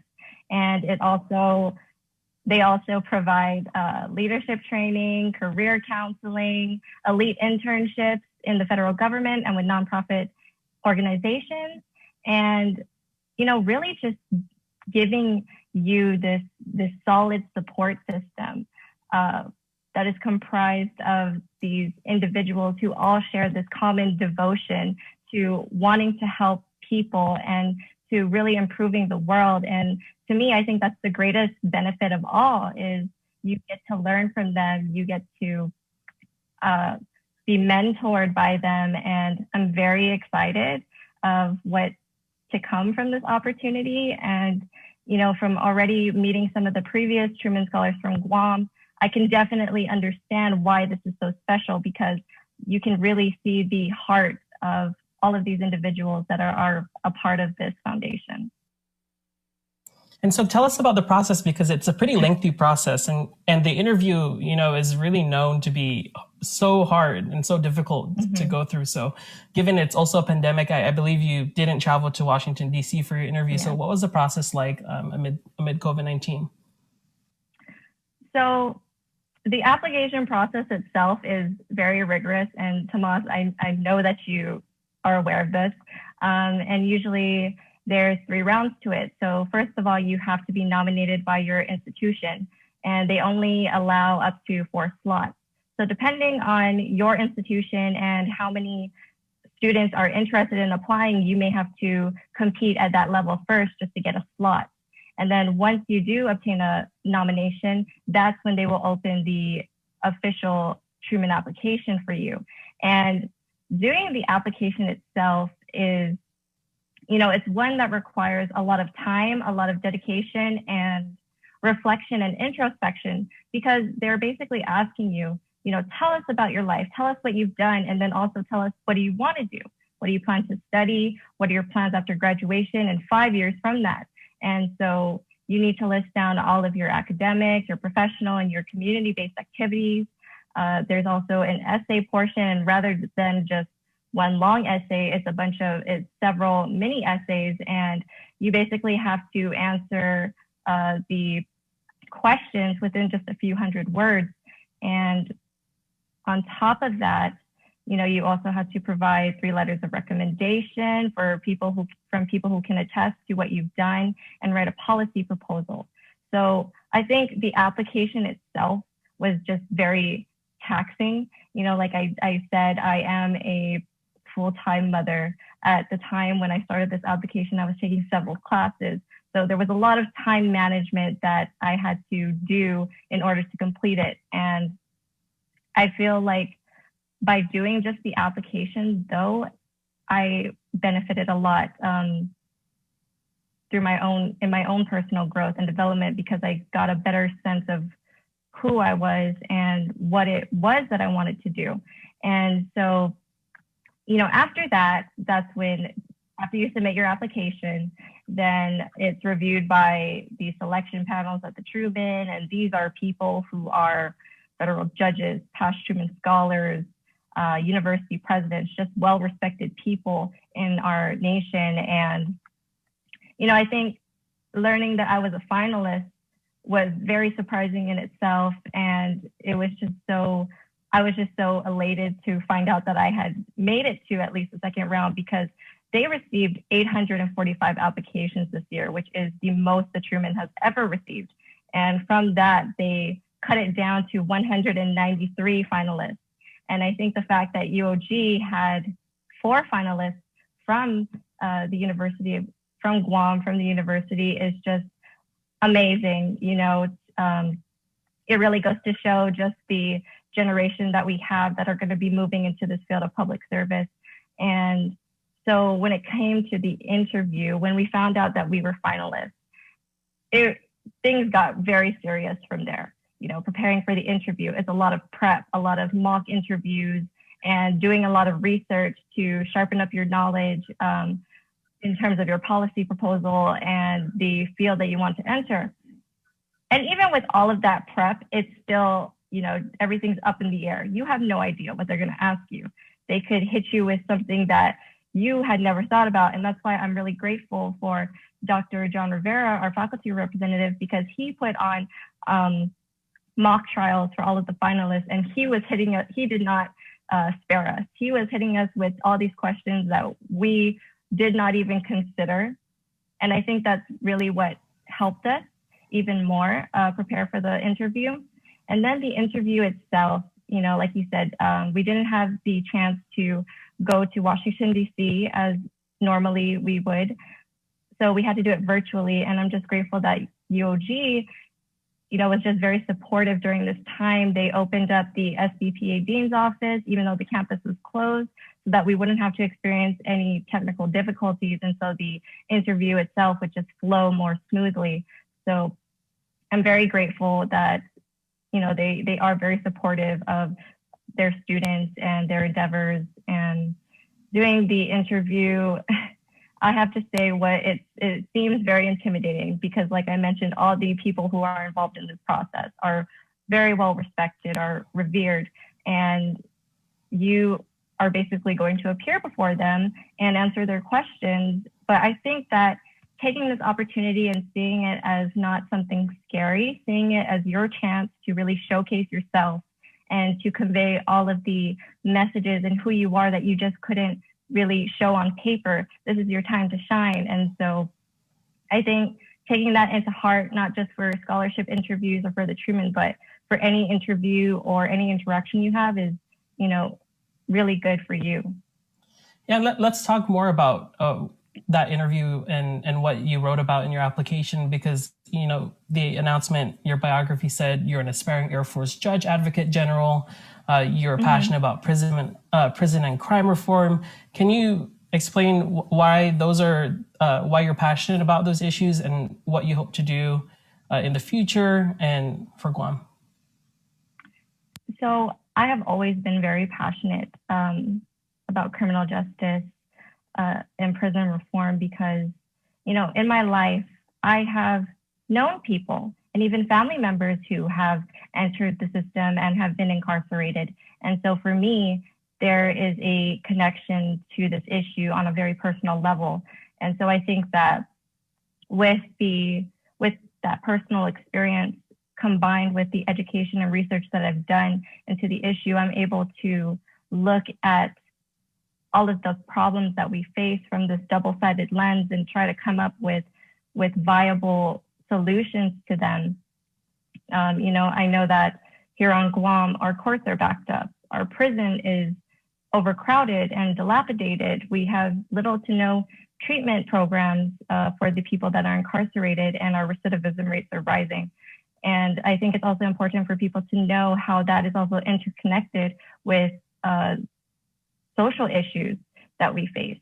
And so for me, it's really being an advocate for these people who have been underserved and underrepresented for a very long time, as well as their families and their children, because I think it's very important to know that that stigma, that political and public stigma that we have against people who have offended, people who have been incarcerated, it does not just only stick with them, it transcends onto their families and to their children and greatly impacts them. So for me, you know, it's a very important cause, and that is, you know, what I want to work towards. I want to work on bringing our community together, on shifting more towards restorative justice and implementing those necessary rehabilitation programs that we need to stop this constant cycle of recidivism and crime. And yes, I do want to go into the military and be a judge advocate general, because I feel that, you know, having that experience, that worldly experience where I'm going to be exposed to more cultures and more backgrounds and similar issues, but on a grander scale, would be very beneficial, and as well as to learn more about the new innovations that are happening in law. Those are things that those are ideas and principles that I can bring back here and see how we can adopt them to fit the needs of our community. So ultimately, I do want to return back to Guam, and I would like to work in the Attorney General's office in the Prosecution and Family Law Division, so that I can be a part of that process and try to ensure that justice is being served appropriately, and to also help devise policies that will address the societal problems that we face. Thank you so much for that. Just our last question before we wrap up here. You know, you're a mother yourself. What's your advice to young islanders out there as they pursue their own goals? Okay, so I have 2 words of advice. One for the students that are interested in applying for the Truman. First of all, if you want to apply because it's prestigious and you want to have something to put on your resume, this is not for you. Okay, the people at the Truman Foundation, they will be able to see right through that. They will be able to see where your true motivations lie. But if you are passionate, if you really do have that desire to be a public servant and you're willing to commit your career and your life to it, then by all means, go for it. You know, do this. And I think on that note as well, my second piece of advice to everybody is don't be afraid to try. You know, don't be afraid to take these opportunities. I think that's the one thing that stops us from doing the things that we want and following our dreams is fear. Fear of rejection, fear of failure, fear of embarrassment. But by allowing yourself to feed into this fear, you know, you really are doing a disservice to yourself and to possibly the world And I really like this quote from President Truman: "Do your best, history will do the rest." So that's really all we can do, right? Is to take a chance, to put our best foot forward, and to see where that takes us. So I hope that everyone will keep that in mind and go and pursue their dreams. All right, thanks so much, Keani Mendiola, one of the newest members of the Truman Scholars family. We want to thank you for your time, and we're so glad that we could celebrate you this morning on The Link. And Chris and Jason, wanted to throw it back to you, and thank you again, Keani, and congratulations. Thank you, guys. Finally, plans made for you. GU Self Storage, conveniently located near the Harmon McDonald's. We offer affordable rates, online payments, and auto bill pay for your convenience. Plus gate access daily from 6 a.m. to 9 p.m. Call us today at 648-7867 for more information.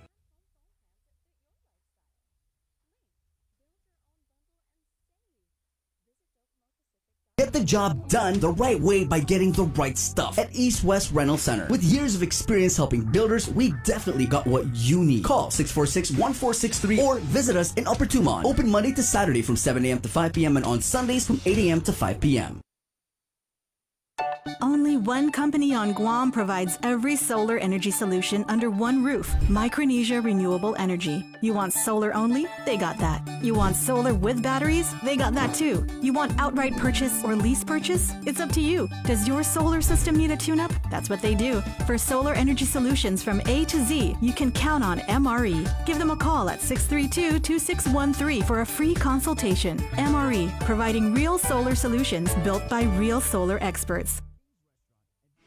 The relationship between Guam and Manila, Philippines is undeniable as we share similar cultural traditions, history, and heritage, with generations of Filipinos calling Guam home. KUAM presents a monthly look at the capital city featuring in-depth and engaging interviews on everything from medical tourism to new business and government leaders. Veteran newscaster Nestor Lecanto delivers Beyond Our Borders. This special program is brought to you by the Bank of Guam and KFC.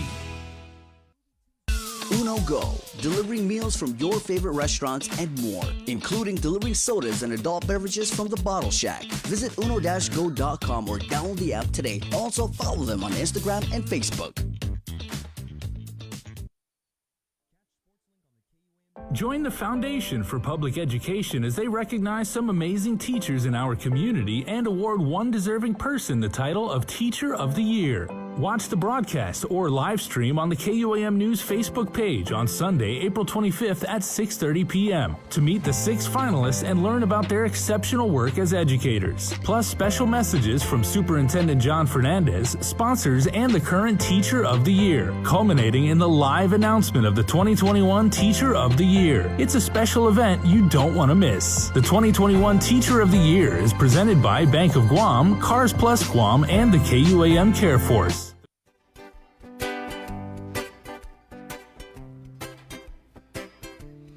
All right, everybody, welcome back to The Link on a Friday as we are heading full steam ahead into the 10 o'clock hour, and most of you are going to get started on your day, but we wanted to give you something to think about considering doing as a family, as a community, and something super, super fun. It is the Art in the Park event, and who better to advocate for enjoying how wonderful outside is, even in these incredibly weird times, as our Archbishop says, than our own friend Kina Lewis. We're taking you guys to Ranger School this morning. Hooah! Hafade Kina, long time, my friend. Yes, it's been a long time. I'm glad to be able to be on The Link. Thank you guys for inviting me. Yeah, we were talking during the break. It's obviously 2020. We didn't have you in studio, but it's been at least a year and a half since you and I both sat down and talked about some of the programs you guys have as a park ranger. Right. Yes, yeah. I think the last one we talked about was a previous Art in the Park program, maybe in 2019, I believe. Okay, Yeah. and I'm gonna say, because I think already in the year and change that we've done this show, our YouTube channel says I think we've done over 1,600 interviews. I want to go ahead and say that your virtual background is undoubtedly top 3. That is premium stuff. Oh yeah, it's a beautiful photo. I mean, every year during Memorial Day at Aston Beach, we have these opportunities to have these beautiful backgrounds to take these amazing photos at the park. And it's coming up in May. We're happy that we're able to offer this again. We weren't able to do it last year, but this year we're able to put out our flag display again. And please just be on the lookout for in our social media for volunteer events to help us put out the 3,050 flags to celebrate and commemorate Memorial Day here on the island. Okay, is it just the park rangers who plant the flags, Kina, or is it like if people, it may be former veterans or, survivors of people who paid the ultimate sacrifice, or people who just say, I just want to plant the flag because, it would mean so much to me to participate. Can the community at large take part in that? Right. No, the community for sure can take a part in it. We're going to have it a little bit more controlled than we've had it in the past years. We're actually going to be doing it every weekend in the month of May, just preparing things for the actual planting on that Saturday, the last day of May, to be prepared ahead of time for that. So just look out in our social media. We're still kind of developing the plans on how we're going to do that. But it'll be groups of volunteers from the general public who'd like to participate. So our social media will have all that information, and anybody can come out and help us. All right, and on social media, they just look up National Park Service Guam. Yeah, Warren the Pacific National Historical Park, both on Instagram and Facebook. All right, right on. Okay, and last thing on this, because I've gone to the Warren the Pacific Memorial Park in Essence so many years and everything. I'll drive down there like on a Saturday when I know the flags are all set up, and I'll take videos for Snapchat. I'll take pictures, for my Facebook timeline and everything. But it's always in the morning, so I can see, there's a nice island blue sky. But that virtual background you're using, is that sunset or is that like early in the morning? Because No, this is actually sunset. That's sunset. Yeah, okay. This is a sunset photo. Yeah, because I never realized that each of the flags they're all illuminated. I never knew that. Yes, individually illuminated. That's what we need help with, is helping to assemble the tea lights onto the flags so that we can have each flag individually illuminated like that. And how many flags did you say you guys are raising again? 3,050 flags. 3,050. Yeah, that number represents how many U.S. soldiers died and how many Chamorros died during World War II. That's right. And just the arrangement of it is, it's alternating Guam flag, U.S. flag, Guam flag. So that obviously that's a lot of work. So certainly something that you want to take your kids out and get involved with everybody. So please get involved with our friends at the National Park Service. Again, Warren the Pacific Memorial Park. Look them up on Facebook, Instagram, and get involved with it. It's so awesome. But for the more immediate future, Kino, the reason we brought you on is because this Art in the Park event, we've got the photo montage of the pictures you sent us. My friend Joser is going to bring that up. But tell us a little bit about that park and what's the motivation behind it. So this is an offshoot of our Art in the Park program. We're calling it Art at the Refuge because we're actually collaborating with U.S. Fish and Wildlife, Guam National Wildlife Refuge in Ritidian. The painting session is actually going to take place in Ritidian, which we're really excited about because it's just such a beautiful background to get inspiration and just be in the outdoors and enjoying, your artistic creativity. So it's a collaboration with our two agencies. And so we call it Art at the Refuge. Okay. It's going to be a guided painting session featuring our artist in residence, Fawn Mendiola. And it's just going to be a really fun day to, be out in the outdoors and get that fresh air, get that nice inspiration from the outdoors and also from our artists to help us paint a scene that's going to feature Guam's native plants and animals. Okay, now I know probably the number one question, I'm sure you get this all the time when you openly advocate for this event, is some people are like, I'm a little bit bashful. I might be a little bit on the Mamalau side because, I'm not Picasso, all right?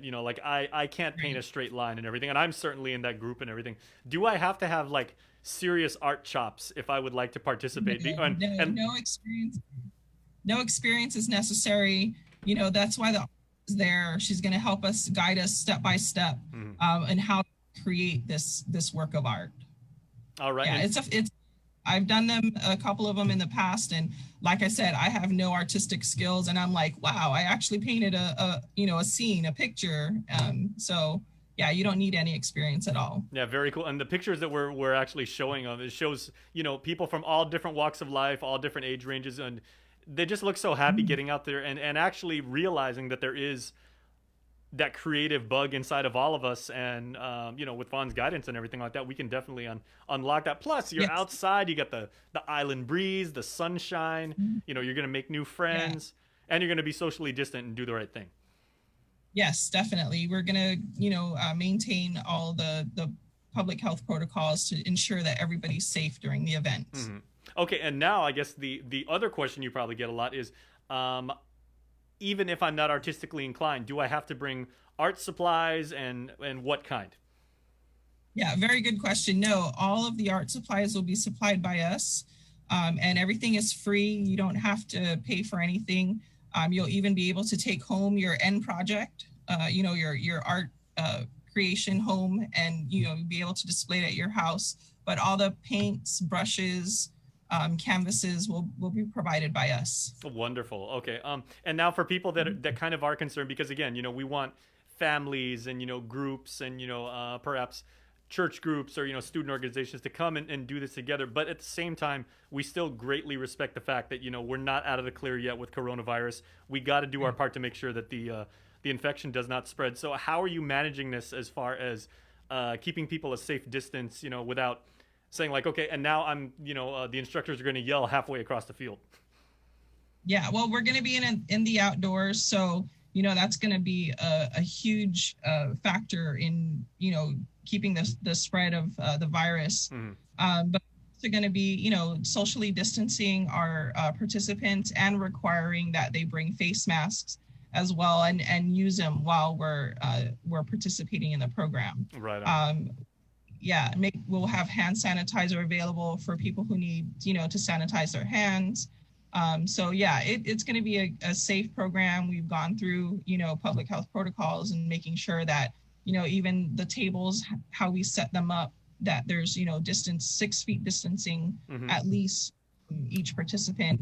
And we do already have families that have signed up together. So we're going to make sure to keep those guys, in their own family groups as well. I'm sure they would want to sit together anyways. Okay, Keenan, do people have to register, and can they do so like on your social media pages if they want to lock in their seat because they're like, this is a fantastic idea, fell in love with the concept the moment, Keenan invited me to it, but I want to make sure that me and my family can go there? Right. So there is a pre-registration just so that we, limit the number of participants. Mm-hmm. And now just to kind of filter it and only have it where, I'm only getting the registration. You can email me at Kina_Lewis@nps.gov, and I can send you a registration form. And then if you email that back to me, then you will secure yourself a spot. That easy. Email, which everybody has. I mean, yes. Shockingly, not everybody in the world is on Instagram. I know that's unbelievable. And, not everybody has a Facebook account, or many people have deleted those over the years, but everybody has an email address. So Kina_Lewis, LEWIS @nps.gov. People, please make sure to go out and do this. Fun for the entire family. Certainly a way that you can enjoy nature, and, who better than Kina to actually, encourage you to do that, because I mean it is your life's work, and I guess that segues me to my next question is, how has the National Park Service been over the last year? I mean, obviously it's a lot less cleanup, but at the same time you can't do as many community events as you're used to. So I mean, that's got to be heartbreaking for you on some level, because you are such a champion of inviting the community to come out and take advantage of these wonderful resources we have. Yes, we're so excited that we're able to interact with the community again, because, that's our job. We're interacting every day with visitors, with people in our community. And being on the lockdown was really hard for all of us. We're happy to announce, though, that the T. Stall Newman Visitor Center in Sumai, next to Infusion, before the front gate of the Navy base, our visitor center is open with museum exhibits and our bookstore. So we're open on Tuesday, Thursday, and Saturdays from 9 o'clock a.m. to 4 o'clock p.m. That It's is still limited, fantastic news. but yeah, we're so happy to be open. We're so happy to be able to offer our programs again. Like I said, we're definitely following public health protocols for all of our visitors and all of our programs. But yeah, please come down and visit us. We miss our community. We miss interacting with everybody. We're really going to have a lot of stuff coming up in the future. On Saturday, we're actually having our first education program called Reef Ranger Pescador. On the 24th, we're actually having 2 events, the Art at the Refuge and then also Junior Ranger Day. So yeah, please look out for our social media. We'll be posting those for everybody to be able to participate. Again, things will be limited, but you'll see those parameters on our social media pages. And then in May, we're going to start our Memorial Day planning and volunteer events. So the summer we'll also be able to offer some education programs again as well. Yeah, I remember interviewing you again. Like it feels like such a long time ago, but the Junior Ranger program is something you always talked about. And I know you've always also encouraged the community with the career opportunities that exist for park rangers. So if people have maybe, they haven't been out in the last year for such a long time, or they just said, I watched the interview with Kina and Jason and, she really got me thinking that might be a good thing to consider as a career. What does one have to do if they want to kind of like prepare and put in an application to be a park ranger? Yeah, well, it's a little bit limited on Guam because we're a small park, but I mean, there's lots of opportunities. There's over 400 national parks in the United States and its territories, but, getting a good background in history, a good background in education is also a good field to get into. Even, now that we're transitioning into a lot of virtual stuff, even having, a good background in education with, digital graphics, videography, because, everything is going digital and going online. So Rangers come from a diverse background, a real diverse background. It's just if you're passionate enough to be able to want to work with a community, work in the outdoors, in preservation and conservation, even science backgrounds, those are all very, very helpful. Just narrow it down to do one degree or one educational course to be a ranger, because it's just so diverse. Right. And again, congratulations on the T. Still Newman Center down in Sumai opening up again, because that's such a wonderful education resource for for young people, for people of all ages, now that I think about it. And every time I go down there, I always do 3 things, Kina. I always go around and make sure to put on the headphones and like listen to the audio exhibits, and then I go outside and I take a selfie right next to one of the submarines, and then I go back inside to the bookstore and then I buy like a stuffed toy turtle for the little ones. Right. Yeah, I want to mention that Retidian is also open, the Retidian Refuge. They're open every day. Their hours are 7:30 to 4 p.m. They're usually only closed if there's bad weather, a high surf advisory. But yeah, definitely make sure to check out all your public lands, the National Wildlife Refuge, and also our park sites. So our parks are always available for our community, and we really want people to come and be able to enjoy their public lands. All right, and of course, as you have educated us so many times over the years, and just seeing you and having you now on our new show is just proves the fact that having these wonderful natural resources, it's a privilege, not a right. And so what we have to do is we have this opportunity to go back and visit the parks. Let's make sure that we do the right thing as patrons, and let's not spread the disease, but let's also enjoy Mother Nature. So Kina, thank you so much for this. It's been too long. Thank you so much too. All right, so make sure everybody register for Art at the Refuge. It is going to be an unbelievable event. Kina, thanks so much. Have a wonderful weekend. Thank you. All right, come back on the show anytime. And we are going to take a look at Sports Link, everybody, right after the breaks. Catch SportsLink on the KUAM News Morning Show, The Link, every Friday to hear about the latest in sports news, game schedules, athlete profiles, and more. SportsLink, brought to you each week by Cure Alkaline Water, airs every Friday across the multimedia platforms of KUAM. Tune into the broadcast on Breeze 93.9 FM on KUAM TV 11, live streaming through the KUAM News Facebook page, or view highlights on YouTube, KUAM News Facebook, and Instagram. SportsLink is hosted by Dave Delgado through KUAM Sports, and he will make sure that everyone knows what is happening on the fields, in the gyms, and everywhere in between. The world of television is more exciting than ever. Don't miss a minute of special presentations from NBC on KUAM TV 8 or from CBS on KUAM TV 11. Every month, we'll bring you the fun and excitement of award shows and red carpet moments, special series presentation, and other great network programs. Brought to you locally by King's Restaurant, Ruby Tuesday Guam, and Bud Light Seltzer, giving you more reasons to tune in and turn on. Fall in love with TV again with the best from KUAM Communications. KUAM's multi-platform morning show, The Link, just got a little more delicious with Feed Me Fridays. Chris, Sabrina, Jason, and the rest of the morning crew will take some time each Friday to talk food, taste food, and bring you all the latest and greatest in food from King's Restaurants and Ruby Tuesday Guam, old faves, new hits, and everything on the menu in between. It's Feed Me Fridays on The Link.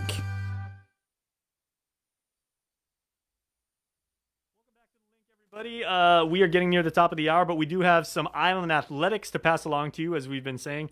ND is chasing its 5th straight title, and when Sean Gumatata was on a couple hours ago, he was saying that in the last 20 years, the last 2 decades, ND has been involved in 10 championships. They're seeking their 5th back-to-back championship. So Dave's got that for you, and GW sits atop the girls' indoor volleyball with the Sports Link. SportsLink, brought to you by Cure Alkaline Water. The Notre Dame Royals are 4-time defending IIAAG girls soccer champions. ND slipped past Academy 3-2 back in the 2019 championship game. This year, the girls are looking forward to continuing that legacy. It's a work in progress. Everybody plays a different role politically, from DPHS and whatnot. Just making the right decision. We understand that they have a tough job on their end too. And then also with us trying to do logistics as far as the teams and whatnot and setting up the schedules. It's been pretty tough, but I guess when we work together, we collaborate, things can make happen. Coach Sam Sangill says it's the smiles on his players' faces that say it all. Helping lead the way for the Royals is senior left wing Lauren Phillips. When we heard that we were going to have a season, we wanted to make sure that we showed up to every practice with intensity and positivity. I like to stress commitment and dedication to practice, because even though we don't have games just like tomorrow or soon, dedication is what's going to make us win games. Senior center defender Minami Rabago says carrying on the Royals' legacy is an honor. She's grateful for her team and the opportunity to play again. Our team has a lot of potential. Every year, all these girls come out to work hard. Even if they don't have any previous experience, I think everybody puts in the work, and it's something that I believe shows on the field. We don't take anything for granted, and we don't take any team lightly, so we do work hard. The GW Geckos finished their 2021 season undefeated and champions of the first ESA Girls Volleyball League. GW picked up the 3-set win, 25-20, 27-25, 25-13. Cadence Sablon with the set for Benita Castro, who got off a nice shot before the Titans were called for a net violation. I'm glad we came back because I was really hoping my team and I would take the championship this year, especially with this pandemic. I think we did pretty good with our defense. We just needed to talk, move, and call our ball. Teasen looked to pull away in the second set after a 15-15 tie. The Titans went on an 8-4 run to lead 23-19. Down 24-20, the Geckos dug deep and responded with 4 straight points to tie the set at 24. Precious Pegson put the Titans ahead 25-24 with the shot at the back of the line. Benita Castro tied the game at 25 for GW. Castro was also a huge contributor on defense, coming up with some big-time digs. She gave the lead back to the Geckos after her shot was unable to get back over the net. Return error by Teasen.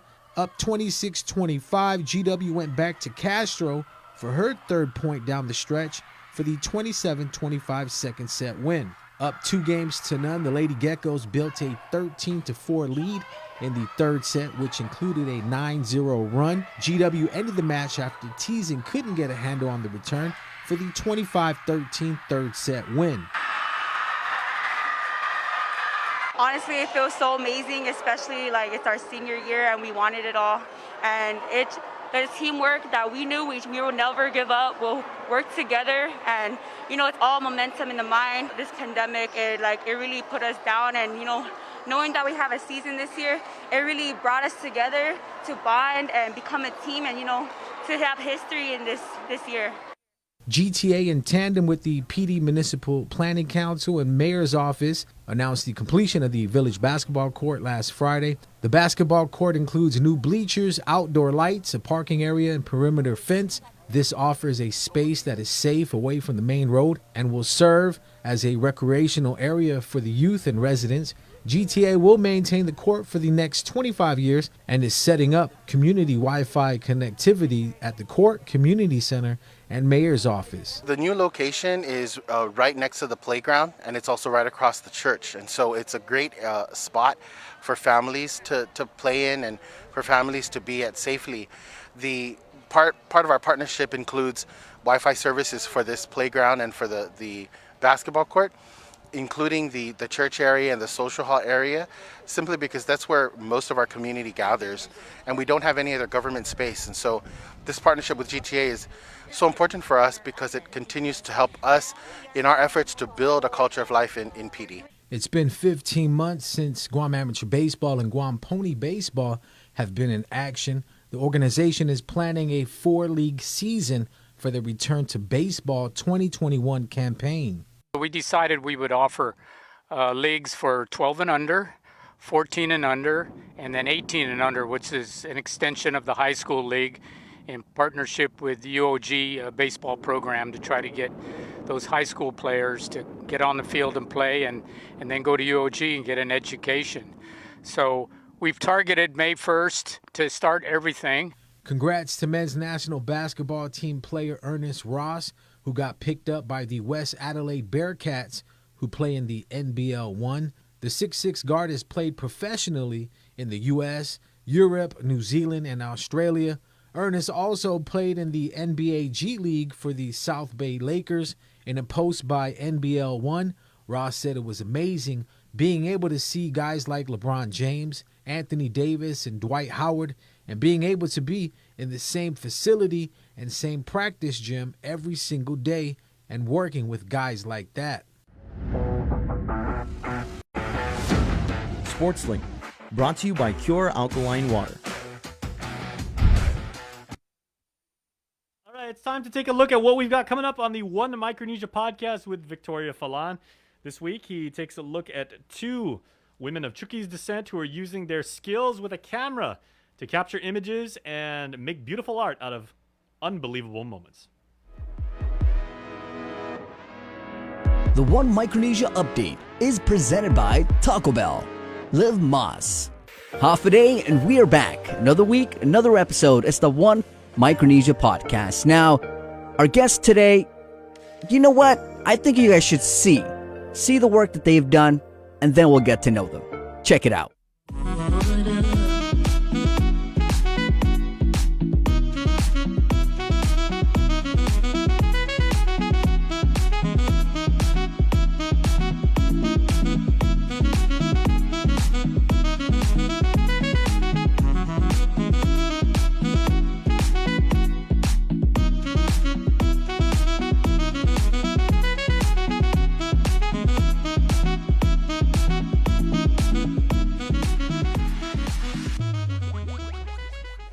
Beautiful and amazing pictures, right? So ladies and gentlemen, let's get to meet our guest for this week's podcast. Thank you for having us. My name is Taka Kuida. Everybody calls me Taka. And I was born in Chuuk. I came here in 1994, and Guam has been a home to me since then. Hi guys, my name is Shantae Mengusin. I am half Chamorro, half Chuukese. Guys, we're here to talk about it. The past shoot, what it's all about, the idea behind it, the whole shebang. So we're here to talk about the shoot where I believe you guys have it on your shirt there. It's diversity, culture, and beauty. So let's talk about it. How did the idea start?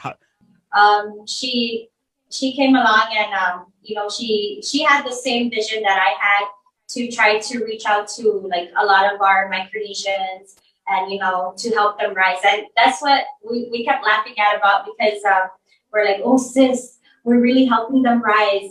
That's what we wanted to do ever since we first met and when we first spoke. Because, there's different ways that you can help Micronesians rise, and with our ways through our photo arts. And, because I guess there's still a lot of other people out there that don't know about Micronesia.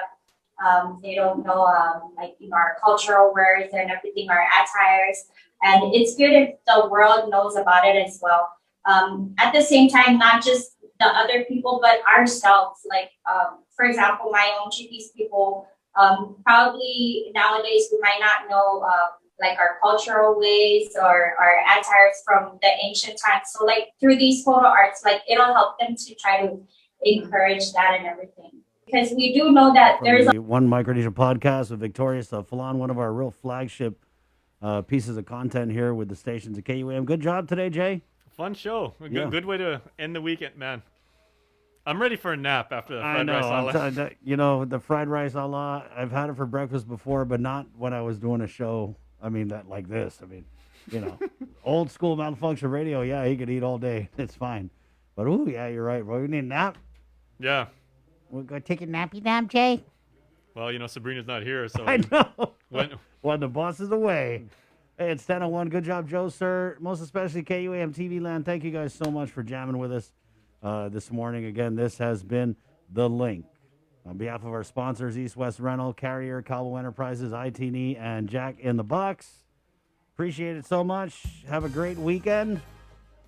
And we'll see you Monday morning with another episode of The Link. My name's Chris. I'm Jason. Hasta. Adios. Happy weekend.